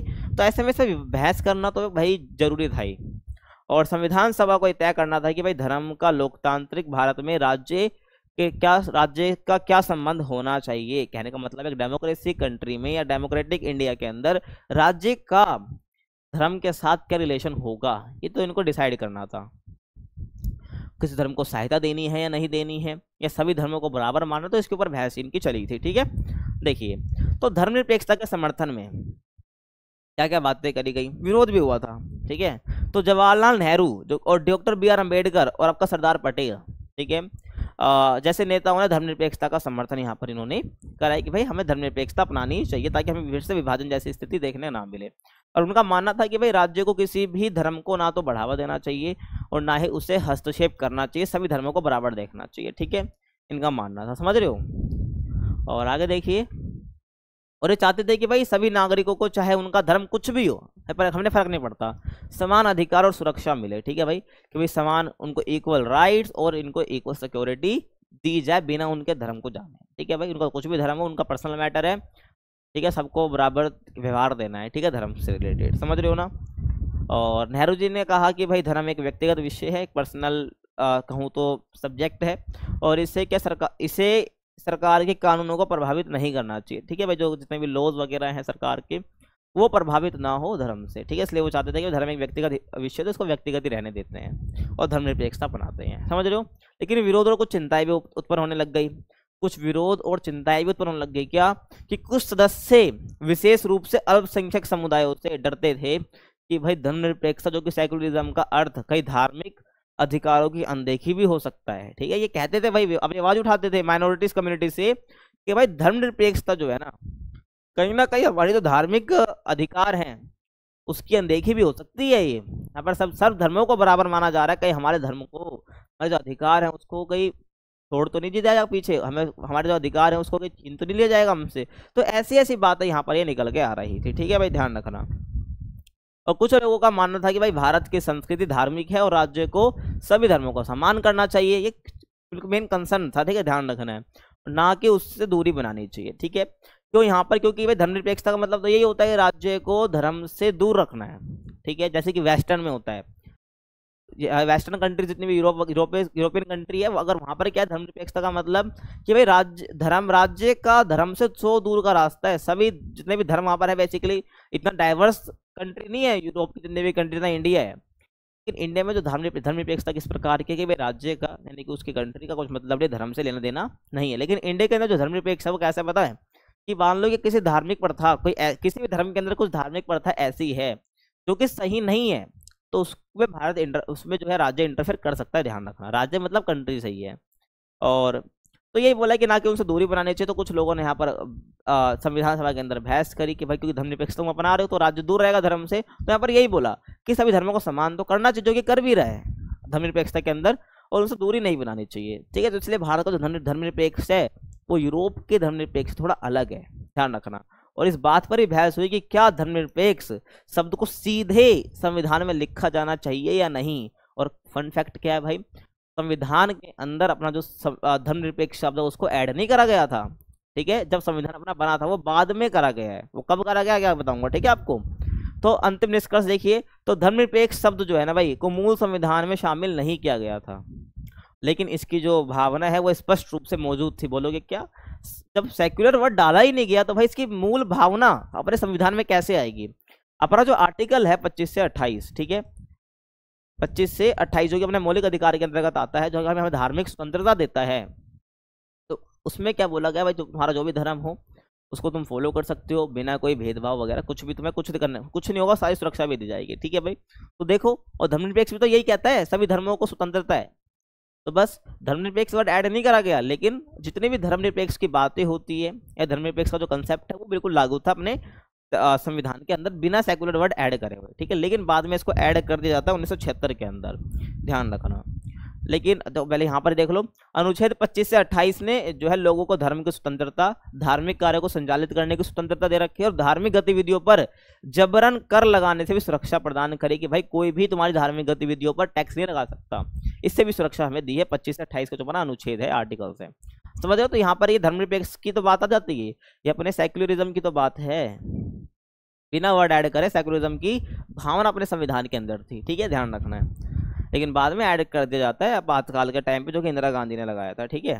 तो 1976 में आपातकाल के दौरान संविधान की 42वीं संशोधन मतलब परिवर्तन से, ठीक है, तो दोबारा प्रस्तावना में धर्मनिरपेक्ष जो शब्द है उसको जोड़ा गया, ताकि किसी भी प्रकार का संदेह दूर किया जा सके भाई कि कंट्री कैसे धर्मनिरपेक्ष है, तो कोई भी संदेह न बचे, इसलिए क्या 1976 में इमरजेंसी के टाइम पे संशोधन किया गया 42वां, जिसमें धर्मनिरपेक्ष शब्द जोड़ दिया गया है प्रस्तावना के अंदर, ठीक है। आप जो कोई भी एनसीईआरटी की बुक खोलते हो उसके स्टार्टिंग के पेज पे एक दो पेज छोड़ने के बाद आपको प्रस्तावना देखने को मिल जाती है, तो उसके अंदर देखना आपको धर्मनिरपेक्ष वर्ड देखने को मिलेगा, ठीक है भाई। गंभीर मूल्यांकन की यहाँ पर मैं बात करूँ तो देखिए, तो ये बहस जो है ना बेसिकली संविधान निर्माताओं की बुद्धिमत्ता और सतर्कता को दिखाते कितने भाई वो सतर्क थे, ठीक है, धर्म का मुद्दा कितना सेंसिटिव था, और उन्होंने इस शब्द सेक्युलर का उपयोग करने में जल्दबाजी नहीं करी, बल्कि इसे कानून के माध्यम से अर्थ दिया, ठीक है भाई। ये धर्मनिरपेक्षता का मतलब क्या है, जल्दबाजी नहीं करी उन्होंने। और भारत में धर्मनिरपेक्षता का अर्थ धर्म विरोधी बिल्कुल भी नहीं है, जैसे कि वेस्टर्न जगह पर होता है, ठीक है, बल्कि ये सभी धर्मों के लिए समान सम्मान को बढ़ावा देती है, ध्यान रखना है, ठीक है भाई। और हालांकि आलोचकों का तर्क है कि भाई बाद की राजनीति में कभी कभी धर्मनिरपेक्षता का दुरुपयोग किया गया है, ठीक है, जिससे यह वोट बैंक की राजनीति का उपकरण बन गया है, ठीक है। वोट बैंक कैसे करते हैं भाई, वो कुछ पर्टिकुलर धर्म के लोगों को उकसाते हैं कि भाई हम तुमको सपोर्ट करेंगे, क्योंकि सेक्युलरिज्म के अंदर ऐसा नहीं होता बिल्कुल भी, तो वही बात है। लेकिन तो धर्मनिरपेक्षता कहीं ना कहीं वोट बैंक की राजनीति का शिकार भी बन गया है, फिर भी संविधान का एक मजबूत धर्मनिरपेक्ष आधार प्रदान करता है, बशर्ते उसे न्यायपूर्ण तरीके से लागू करना है कंट्री के अंदर, समझ आ गया तुम्हें, ध्यान रखना है। नेक्स्ट क्वेश्चन की बात करें जिसमें हमें कुछ टॉपिक्स पर शॉर्ट नोट्स लिखने हैं, जो कि आपके एग्जाम में आता है। आपको 4 देगा, ऐसा कुछ भी 2 पर लिखना होगा, ठीक है, ध्यान रखना है। तो बारी बारी करके इनके ऊपर शॉर्ट नोट्स देखते हैं भाई कैसे आपको एग्जाम में भी लिखना है। देखिए, तो पहले हम बात करते हैं जैन धर्म की, ठीक है, कि भाई जैन धर्म के बारे में आपको जितना ही पता है ना, आपको शॉर्ट में बताना है, ठीक है, और सारी इन्फॉर्मेशन लगभग बता देनी है। देखिए, अगर मैं बात करता हूँ जैन धर्म की, तो जैन धर्म एक प्राचीन भारतीय धर्म है, आपको पता है, जिसकी स्थापना ऋषभ देव ने 6ठी शताब्दी ईसा पूर्व में करी थी, बौद्ध धर्म के आसपास ही हुई थी, ठीक है, ध्यान रखना है। देखिए, अगर आपको मैं बताऊं, जो ऋषभ देव है बेसिकली ये पहले तीर्थंकर है। क्या है, ये पहले तीर्थंकर है। जैन धर्म को पता होगा आपको, जैन धर्म के अंदर टोटल 24 तीर्थंकर हुए। तीर्थंकर कौन है, बेसिकली एक कह लो आप शिक्षक कह लो एक तरह से जैन धर्म के, जो कि लोगों को जीवन की जो नाव है ना उससे पार कराते हैं, जीवन की नैया पार लगवाते हैं, आप समझ सकते हो, समझ रहे हो। तो ऐसे 24 तीर्थंकर हुए हैं। तो पहले तीर्थंकर कौन थे, ऋषभ देव। तो बहुत लोग सोचते हैं कि भाई जब वर्धमान महावीर, जो महावीर आने के बाद ही क्या थे, जो कि 24वें तीर्थंकर है अपने, ठीक है, जो जो महावीर की बात कर रहा हूँ। तो लोगों को लगता है कि भाई वो इसके संस्थापक, ऐसा नहीं है, ठीक है, इससे पहले 23 तीर्थंकर रह चुके हैं। लेकिन ये जो जैन धर्म है ये फेमस आप कह लो कि लोकप्रिय कब हुआ है, वर्धमान महावीर के बाद ये हुआ है, ठीक है। तो ध्यान रखना है, इससे पहले भी 23 तीर्थंकर हुए जैन धर्म के अंदर, तो काफी पुराना है जैन धर्म, ठीक है। वर्धमान महावीर ने इसकी स्थापना नहीं करी, लेकिन फेमस जब ये हुआ है। तो ऋषभ देव ने 6ठी शताब्दी ईसा पूर्व में करी थी, और ये अहिंसा, सत्य और अपरिग्रह, ठीक है। अपरिग्रह का मतलब ये होता है कि भाई किसी भी चीज पर अपना अधिकार ना दिखाना, किसी भी चीज पर अपना हक नहीं दिखाना, ठीक है। तो इसकी शिक्षा बेसिकली यहाँ पर ये दी जाती है जैन धर्म के अंदर, ठीक है भाई। और देखिए, और इनके अनुयायियों को जैन कहा जाता है, पता ही होगा आपको। आगे चले, और वे कर्म पुनर्जन्म में विश्वास रखते हैं, और जन्म मरण के जो चक्र से मुक्ति प्राप्त करने का लक्ष्य रखते हैं कि भाई जो जन्म मरण का ये चक्र है इससे मुक्ति पानी है, तो बेसिकली इसको मोक्ष कहते हैं। तो इसका लक्ष्य वो रखते हैं कि भाई कैसे जन्म मरण का जो चक्र है इससे हमें हासिल करना है, ठीक है, वो कर्म से ही हासिल होता है, ध्यान रखना। और जो जैन धर्म है इसके 2 मुख्य संप्रदाय होते हैं, दिगंबर और श्वेतांबर, ठीक है, ध्यान रखना। और जैन साधु और अनुयायी कठोर नियमों का पालन करते हैं, और जिसमें किसी भी जीवित प्राणी को नुकसान ना पहुंचाना शामिल होता है। आपको पता होगा जैन धर्म के अंदर ये कि भाई कोई भी जीवित प्राणी है ना, वो कीड़ा मकोड़ा भी क्यों ना, उसको हमें क्या बिल्कुल नुकसान नहीं पहुंचाना है, शामिल है, ठीक है, ध्यान रखना है। उसके बाद कबीर की बात कर ले भाई, तो कबीर देखिए काफी इंपॉर्टेंट भी है। तो कबीर बेसिकली 15वीं शताब्दी के भक्ति कवि और संत है, और वे अपनी सरल कविता, जिनको हम दोहे कहते हैं, हमने छोटी क्लास में दोहे पढ़े भी हैं, ठीक है। तो अपनी सरल और सरल कविताएं के लिए प्रसिद्ध है, जो कि एकता, प्रेम और ईश्वर के प्रति भक्ति का संदेश देती है। इनके आप दोहे पढ़ोगे, कविता पढ़ोगे, जो कि दोहे हम जिसको कह रहे हैं, तो ये एकता, प्रेम और ईश्वर की भक्ति के प्रति बहुत संदेश हमें देते हैं, ठीक है, इनके जो पोएम वगैरह है। और उन्हें जाति, धार्मिक अनुष्ठान और हिंदू मुस्लिम दोनों की कट्टरता की आलोचना इन्होंने करी है। तो कबीर है बेसिकली जाति, धार्मिक अनुष्ठानों की बात कर लो, जो हिंदू मुसलमानों की जो कट्टरतापना होता है इसकी आलोचना ये पूरी तरीके से करते हैं। और कबीर मानते हैं कि भाई जो ईश्वर है ना, मंदिरों या मस्जिदों में नहीं है, बल्कि सबके दिलों में बसते हैं, ठीक है। और जो इनके पद है ना, किसके, कबीर के, उनको गुरु ग्रंथ साहिब, जो कि एक सिख ग्रंथ है, उसमें शामिल किया गया है। और उन्होंने कबीर पंथ की प्रेरणा दी है, जो कि उनके उपदेशों पर आधारित एक धार्मिक समुदाय है, ठीक है, ध्यान रखना। तो कबीर पंथ की प्रेरणा दी किसने, भाई कबीर ने, जो कि उनके उपदेशों पर आधारित एक धार्मिक समुदाय है कबीर पंथ, ध्यान रखना, समझ आ गया। आगे चलिए, अगला हमारा टॉपिक है वो क्या है, पवित्र स्थलों का निर्माण, ठीक है भाई। कोई स्थान पवित्र कैसे बन जाता है, ठीक है, उसकी बात हमें करने के पवित्र स्थल का निर्माण किस प्रकार से है। तो पवित्र स्थल वे स्थान होते हैं जिन्हें अनुष्ठानों, मिथकों और आस्था प्रणालियों के माध्यम से पवित्र बनाया गया है। कहने का मतलब है एक ऐसा स्थान जिसका कुछ इतिहास रहा हो, ठीक है, कुछ आस्था रही हो, उससे रिलेटेड कुछ मिथक रहा हो, उससे जुड़ा कुछ अनुष्ठान हो, तो वो एरिया या वो जगह जो है, वो स्थान जो है, वो स्थल क्या बन जाता है भाई, पवित्र बन जाता है, जिसको हम क्या बोलते हैं, होली प्लेसेस बोलते हैं। पवित्र स्थलों का निर्माण कैसे होता है भाई, अनुष्ठानों, मिथकों और आस्था प्रणालियों के माध्यम से किया जाता है। और जैसे कि मंदिर हो गई, मस्जिदें हो गई, गिरजाघर हो गई, नदियां हो गई, पर्वत हो गई, और अन्य ऐसे स्थान शामिल होते हैं जिनमें जहाँ धार्मिक गतिविधियां होती हैं, ठीक है, ध्यान रखना। मंदिर, मस्जिद, गिरजाघर आपका हो गया भाई, नदियां, ठीक है, पर्वत हो गए, ये सब धार्मिक स्थान है, इनको धार्मिक स्थल बोले जाते हैं, जहाँ पर धार्मिक गतिविधियां होती हैं। तो कहीं ना कहीं भाई आपके क्या कुछ आस्था होनी चाहिए, उनसे रिलेटेड मिथक होने चाहिए, उस पर्टिकुलर स्थान से रिलेटेड, तभी क्या वो पवित्र स्थल बनता है। आगे चले, और ये स्थान अक्सर तीर्थ स्थल बन जाते हैं, यानी लोग घूमने जाते हैं, तीर्थ यात्राएं निकालते हैं इसके लिए, जैसे कि आपका वाराणसी हो गया, ऐसे मक्का हो गया, जो मुस्लिम वगैरह करते हैं। और पवित्र स्थल केवल भौतिक नहीं होते, मैं कहूँ भाई जो अपने पवित्र स्थल जो बन गए हैं वो केवल भौतिक ही नहीं भाई, वहां पर है अवेलेबल, मतलब कि वहाँ पर स्थल है, वो भौतिक मतलब ये हो गया कि बस वहाँ पर उनकी स्ट्रक्चर वगैरह बन रखा है, वो भौतिक तो होते ही होते हैं, लेकिन समुदायों के लिए भावनात्मक और आध्यात्मिक महत्व भी रखते हैं, यानी कि लोग स्पिरिचुअलिटी के तौर पर और इमोशनली जुड़े रहते हैं। और यह स्थल परंपराओं, कथाओं और संतों या देवताओं की उपस्थिति के माध्यम से समय के साथ आकार लेते रहते हैं। ठीक है भाई, जो बेसिकली मैं कहूँ तो जो ये स्थल है बेसिकली परंपराओं, कथा और संतों या उनकी देवताओं की उपस्थिति के माध्यम से ये हमेशा डेवलप होते रहते हैं टाइम के साथ। ठीक है, ध्यान रखना।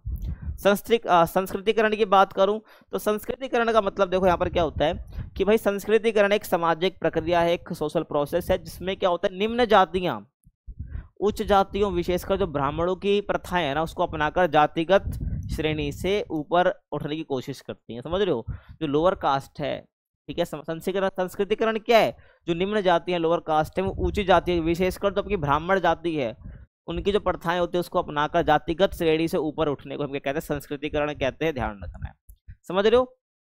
तो कहीं ना कहीं है ना भाई, इस जो ये जातिगत भेदभाव उसको खत्म करने के लिए करा जाता है ये। और ये शब्द बेसिकली जो ये संस्कृतिकरण है किसने दिया है, बेसिकली ध्यान रखना है, ये शब्द समाजशास्त्री यानी कि सोशलिस्ट जो है M.N. श्रीनिवास द्वारा प्रस्तुत किया गया था। ध्यान रखना है। आगे चलें, देखिए, और इसमें क्या खान पान की आदत है ये बदलना भाई, जैसे कि आप क्या कर रहे हो, आप लोअर कास्ट से हटके आप अपर कास्ट की प्रथा अपना रहे हो, ठीक है, तो आपको भाई क्या करना पड़ता है, अपनी आदतें बदलनी होती है। जनेऊ पहनना, जनेऊ मतलब ये होता है एक धार्मिक धागा, ठीक है, जो धर्म से रिलेटेड जुड़ा हो, एक धार्मिक धागा होता है, ठीक है, जो कि पहनना होता है, ठीक है, को जनेऊ पहनना कहते हैं उसको हम। अनुष्ठान करना और नाम या देवता तक बदलना शामिल होता है ऐसे जब हम संस्कृतिकरण की बात करते हैं। और ये प्रक्रिया बेसिकली सामाजिक गतिशीलता, 2 मिनट को, ये जो प्रक्रिया बेसिकली सामाजिक गतिशीलता में मदद करती है, ठीक है, लेकिन जाति व्यवस्था को भी मजबूत बनाती है। समझ रहे हो, ध्यान रखना है। और ये दिखाती है कि भाई भारतीय समाज में समय के साथ परंपराएं और पहचान कैसे बदल सकती है। समझ रहे हो, परंपराएं और पहचान कैसे बदल सकती है, ये संस्कृतिकरण हमें यही दिखाता है। क्योंकि भाई लोअर कास्ट वाले अपर कास्ट की प्रथा बना रहे, देख रहे हो समाज किस प्रकार से जो परंपराएं बदल रही है, तो ये दिखाता है हमें संस्कृतिकरण। ध्यान रखना है। अगला क्वेश्चन देखो कि भाई भारत में सिख धर्म के उदय को विभिन्न इतिहासकार ने किस प्रकार वर्णित किया है, इस पर चर्चा कीजिए। आपको ये बताना है कि जो भाई भारत में जो सिख धर्म के बाद, आपको पता है सिख धर्म है भारत के अंदर, तो बहुत सारे जो हिस्टोरियन है ना उन्होंने अलग अलग प्रकार से सिख धर्म के उदय के बारे में बात करी है। तो आपको यही बताना है कि भारत में सिख धर्म को जो उदय हुआ है विभिन्न इतिहासकारों ने किस प्रकार इसको वर्णित किया है, मैं कहूँ तो डिस्क्राइब किया है। ठीक है, आपको डिस्कशन करना है इस पर। देखिए, अगर बात करता हूँ तो सिख धर्म का उदय जो है ना 15वीं शताब्दी के पंजाब में हुआ है। कब हुआ है? 15वीं शताब्दी के स्टार्टिंग में कह लो, नहीं मतलब कि 15th सेंचुरी, ठीक है ना, 15th सेंचुरी के आसपास पंजाब में हुआ, जब भारत में सामाजिक, राजनीतिक और धार्मिक अशांति का दौर था। ठीक है भाई, जब अपना क्या है यहाँ पर सिख धर्म का उदय होता है ना, तो यहाँ पर अपनी सामाजिक तौर पर भी बात कर लो, राजनीतिक तौर पर बात कर लो, और अपना धार्मिक स्थिति, ठीक है, वो भी अशांत थी। क्या यहाँ पर दौर चल रहा था? आपको पता है मुगलों का टाइम भी इसके आसपास ही आता है, ठीक है, जब मुगल एंटर कर रहे होते हैं। और विभिन्न इतिहासकारों ने क्या भाई सिख धर्म के उदय को सामाजिक सुधार, राजनीतिक संदर्भ और धार्मिक परिवर्तन की अपनी समझ के आधार पर अलग अलग तरीकों से समझाया है। ठीक है भाई, तो अलग अलग इतिहासकार है, कोई कहता है भाई सामाजिक सुधार के तौर पर सिख धर्म का उदय हुआ, कोई कहता है भाई राजनीतिक, पॉलिटिकली भाई ये क्या है भाई इसका कहूँ तो मैं उदय हुआ है, और धार्मिक परिवर्तन की बात को लेकर कहते हैं कि कोई हिस्टोरियन की अपना भाई जो सिख धर्म है इसका उदय हुआ है। तो अपने अपने समझ के हिसाब से लोगों ने भाई वर्णन किया है सिख धर्म के उदय को लेकर, तो उसकी बात हमें करनी है, समझ रहे हो। बाकी इनका जो उदय मैं कहूँ तो बेसिकली जब भारत में सामाजिक, राजनीतिक और धार्मिक अशांति थी उस टाइम पर सिख धर्म का उदय होता है, ध्यान रखना। देखिए, तो समझ आ रहा होगा तो मैं भाई जो बता रहा हूँ मैं, ध्यान रखना है, ठीक है। चलो आए आगे चलते हैं। देखिए, तो धार्मिक दृष्टिकोण की जब बात करें हम, ठीक है, धार्मिक दृष्टिकोण कि भाई किस प्रकार, अब कुछ इतिहासकार कहते हैं कि भाई जो सिख धर्म का उदय वो धार्मिक तौर पर हुआ है, तो देखिए, तो कुछ इतिहासकार सिख धर्म को एक नया और स्वतंत्र धर्म मानते हैं, जिसकी शुरुआत गुरु नानक ने हिंदू धर्म और इस्लाम दोनों के लिए एक आध्यात्मिक विकल्प के रूप में थी, कि भाई हिंदुइज्म और इस्लाम ही नहीं एक भाई जिसको तुम अपना सकते हो, और भी है, ठीक है, जिसको हम सिख धर्म कह रहे हैं, ठीक है भाई, तो इसको भी तुम अपना सकते हो। तो ऐसा बोला जाता है, कुछ इतिहासकार यही बोलते हैं कि भाई सिख धर्म एक नया स्वतंत्र धर्म है, ठीक है, जिसकी शुरुआत गुरु नानक ने करी है हिंदू धर्म और मुसलमान इस्लाम जो है उसके चॉइस के तौर पर, विकल्प के तौर पर, ठीक है, ध्यान रखना। आगे बात करूं, और वे मानते हैं कि भाई सिख धर्म ने प्रचार किसका किया? एक ईश्वर, जिसको हम एक ईश्वरवाद भी कहते हैं, सभी के लिए समानता, ठीक है, इक्वालिटी फॉर ऑल, एंड जाति, मूर्ति पूजा और अनुष्ठानों का निषेध यहाँ पर करा है, ठीक है भाई। जाति हो गई, चाहे मूर्ति पूजा हो गई, चाहे अनुष्ठानों की बात कर लो, तो पूरी तरीके से रिजेक्ट करते हैं, विरोधी करते हैं। तो ये इन्होंने प्रचार करा है सिख धर्म ने, ठीक है भाई। तो इसलिए बोलते हैं कि वो जो सिख धर्म है, अब देखो ये सारी बातें किस में है, ये जाति, मूर्ति पूजा सब हिंदू वगैरह, हिंदू धर्म में है ना। तो इसलिए क्या है, तो इन्होंने रिजेक्ट किया। तो कहीं ना कहीं इसलिए कुछ हिस्टोरियंस ये बोलते हैं, कुछ इतिहासकार ये बोलते हैं कि जो भाई सिख धर्म है, कहीं ना कहीं धार्मिक तौर पर इसका एक अलग धर्म के तौर पर इसका इंडिपेंडेंटली उदय हुआ है। अब दूसरे इतिहासकार कहते हैं भाई सामाजिक सुधार के तौर पर क्या है सिख धर्म का उदय हुआ है। देखिए, तो कई आधुनिक इतिहासकार का मानना है कि सिख धर्म की शुरुआत एक सामाजिक सुधार के तौर पर या सामाजिक सुधार आंदोलन के तौर पर हुई है। इसका उद्देश्य क्या है भाई, जाति व्यवस्था को चुनौती देना है, सामाजिक न्याय को बढ़ावा देना है और नैतिक जीवन को समर्थन देना था, ठीक है भाई। तो भाई जो अपना ये सिख धर्म का उदय हुआ है, कहीं ना कहीं जाति व्यवस्था को चुनौती देने के लिए, सामाजिक न्याय को बढ़ावा देने के लिए और नैतिक जीवन, ठीक है, मोरल लाइफ को समर्थन देने के लिए करा, तभी क्या सामाजिक सुधार की यहाँ पर बात आती है। जैसे कि खुशवंत सिंह हो गया, अपना गोकल चंद हो गए, गोकल चंद नारक जैसे जो इतिहासकार है उजागर करते हैं कि सिख धर्म ने समाज के शोषित वर्गों को कैसे उठाया है, जो कि ओप्रेस्ड वर्ग है, ओप्रेस्ड लोग हैं, ये शोषित वर्ग जो है, जिन पर जो उनका शोषण हो रहा है, उनको कैसे समाज में ऊपर लेके आया है। तो कहीं ना कहीं बोला गया है भाई सामाजिक सुधार के तौर पर सिख धर्म का उदय हुआ है। आगे देखिए, भक्ति और सूफी प्रभाव, ठीक है भाई। तो इसमें आप क्या बताओगे, देखिए, तो कुछ विद्वानों का मानना है, कुछ इतिहासकारों का मानना है कि सिख धर्म भक्ति और सूफी आंदोलनों से प्रेरित है, ठीक है भाई, जिन्होंने ईश्वर के प्रति भक्ति और धार्मिक समरसता को बढ़ावा दे। जैसे कि आपको पता है सूफी हो गया का भक्ति आंदोलन, उसमें भी क्या था भाई, ईश्वर को क्या करना है, हमें भक्ति करनी है, ठीक है, सबके लिए समानता की बात करनी है, ठीक है भाई। तो और सिख धर्म में भी सेम ऐसा ही था। तो कहीं ना कहीं ये बोलते हैं कि भाई जो कुछ विद्वान ये बोलते हैं कि सिख धर्म जो है भक्ति और जो सूफी आंदोलन उससे प्रेरित है, इंस्पायर्ड है, जिन्होंने कि ईश्वर के प्रति भक्ति और धार्मिक समरसता, यानी समरसता मतलब कि इक्वालिटी का उसको बढ़ावा दिया है। आगे देखो भाई, और गुरु नानक की शिक्षाओं में भाई भक्ति की एक निजी ईश्वर के प्रति प्रेम की भावना, जो कि हमें उसमें भी दिखता है, भक्ति आंदोलन में भी दिखता है कि भाई एक जो अपने बेसिकली पर्सनल गॉड है, व्यक्तिगत भगवान, उसकी पूजा पर जोर दिया जाता है, उनकी भक्ति पर जोर दिया जाता है। और गुरु नानक की शिक्षाओं में भी भक्ति की एक निजी ईश्वर, अपना एक पर्सनल गॉड के प्रति प्रेम भावना और सूफी विचारों की आंतरिक सच्चाई और समानता का मेल हमें दिखता है दोनों में, ठीक है। कहीं ना कहीं तो दोनों की टीचिंग्स में हमें जो उपदेश है हमें कहीं ना कहीं मैचिंग दिखता है। तो इसलिए बोला जाता है, कुछ विद्वान ये बोलते हैं कि इनकी जो उत्पत्ति है वो भक्ति और सूफी प्रभाव के कारण भी हुई है, ध्यान रखना है। और उसके बाद राजनीतिक और ऐतिहासिक संदर्भ, अब कुछ जो है इतिहासकार क्या बोलते हैं कि भाई जो है भाई राजनीतिक तौर पर क्या है, स्थापना ही है भाई, ठीक है, सिख धर्म की। तो इतिहासकार जैसे कि आपका JS ग्रेवाल है, बताते हैं कि सिख धर्म का विकास उत्तर भारत में धार्मिक तनाव और मुगल शासन की प्रतिक्रिया स्वरूप हुआ है, ठीक है भाई। आपको पता है कि मुगल भी इस टाइम पे बढ़ने लग गया था, तो इसलिए क्या भाई अपना राजनीतिक तौर पर, ठीक है, धार्मिक तनाव को कम करने के लिए एक प्रतिक्रिया के तौर पर जो है अपना सिख धर्म का उदय इस टाइम पर हुआ था। आगे चलें, और बाद के गुरु जैसे कि गुरु नानक के बाद जो है अपना गुरु अर्जन है, गुरु गोविंद सिंह है, सिख धर्म को समुदाय की रक्षा के लिए एक राजनीतिक और एक सैन्य पहचान दी थी, ठीक है भाई।